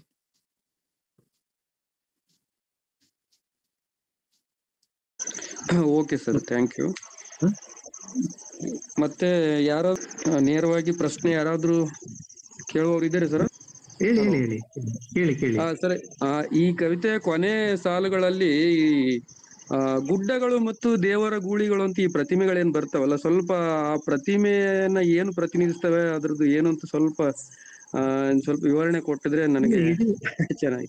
ಇಡೀ ಅಫ್ಘಾನಿಸ್ತಾನ ಗುಡ್ಡಗಳಿಂದ ತುಂಬಿದಂತ ಒಂದು ಪ್ರಾಂತ. ಮತ್ತೆ ಅಲ್ಲಿ ಅವರ ಆವಾಸ ಸ್ಥಾನಗಳು, ತಾಲಿಬಾನ್ಗಳು ತುಂಬಾ ಎಲ್ಲಿ ಇರ್ತಾ ಇದ್ದ ಅಂತಂದ್ರೆ ಅದ್ರೊಳಗಡೆನೆ ಇರ್ತಾ ಇದ್ದಂಥದ್ದವರು. ಒಂದು ಅದು ಅನಿಸ್ತದೆ ನನಗೆ. ಮತ್ತೆ ಈ ದೇವರ ಗೂಳಿಗಳಂತೇಳಿ ಅಂದ್ರೆ ಅವರು ದೇವರ ಹೆಸರು ಮೇಲೆನೆ ಬರ್ತಾ ಇರುವಂತವರಲ್ವಾ ಅವರು. ಯಾವುದನ್ನ ಜಿಹಾದನ ಅಂತಿಮವಾದಂಥದ್ದು ಏನನ್ನ ಹೇಳ್ತಾ ಇದೆ ಅದು, ನಾವು ದೇವರ ರಾಜ್ಯವನ್ನ, ಧರ್ಮವನ್ನ ಸ್ಥಾಪನೆ ಮಾಡ್ತಾ ಇದ್ದೀವಿ, ನಾವು ಪ್ರವಾದಿಗಳ ಅನುಯಾಯಿಗಳು, ಅದು ಎಸ್ಟಾಬ್ಲಿಷ್ ಆಗ್ಬೇಕು ಅಂತ ಹೇಳಿ ಹೇಳ್ತಾ ಇರುವಂತದ್ದು. ಆದ್ರೆ ಅದು ಸಾಫ್ಟ್ ಅಂತ ಅನಿಸ್ತಾ ಇಲ್ಲ ಕವಿಗೆ, ಗೂಳಿ ಅನಿಸ್ತಾ ಇದೆ. ಗೂಳಿ ಅನ್ನುವಂಥದ್ದು ಏನು, ಯಾವುದರ ಸಂಕೇತವಾಗಿ ನಾವು ನೋಡ್ತಾ ಇದೀವಿ ಇವತ್ತಿನವರೆಗೂ? ಅದು ದಾಳಿ ಮಾಡೋದು, ನುಗ್ಗೋದು, ಅದಕ್ಕೆ ಯಾವುದೂ ಇರಲ್ಲ ಉಳಿದಂಥದ್ದು. ಉಳಿದಾದ ಹಾಗೆ ಪ್ರಾಣಿಗಳ ಹಾಗೆ ನಮಗೆ ಅದು ಸಾಫ್ಟ್ ಆದಂಥದ್ದಲ್ಲ. ಅಂದ್ರೆ ಈ ದೇವರ ಹೆಸರ ಮೇಲೆ ಇರುವಂತ ಗೂಳಿಗಳು ಇವು ಅನ್ನುವಂತ ಅರ್ಥದೊಳಗಡೆ ಬಳಸ್ತಾ ಇದ್ದಾರೆ ಅಂತ ಅನಿಸ್ತದೆ ನನಗೆ. ಹೌದು ಸರ್. ಇಲ್ಲ, ನಾನು ಓದ್ಕೊಂಡ್ರೆ ಬಹುಶಃ ಅಂದ್ರೆ ಅದು ಈ ಗುಡ್ಡಗಳು ಮತ್ತೆ ಈ ದೇವರ ಗೂಳಿಗಳ ಬಗ್ಗೆ ಕವಿಗೆ ಒಂದು ಏನೋ ಭರವಸೆ ಇದೆ, ಹಿಂಸೆಯನ್ನ ಹತ್ತಿಕ್ಕುವ ಅಥವಾ ಅದ್ರ ಮೇಲೆ ಗೆಲುವನ್ನು ಸಾಧಿಸಬಹುದಾದ ಭರವಸೆಯನ್ನು ಇಟ್ಕೊಂಡು ಹೇಳ್ತಿದ್ದಾರೆ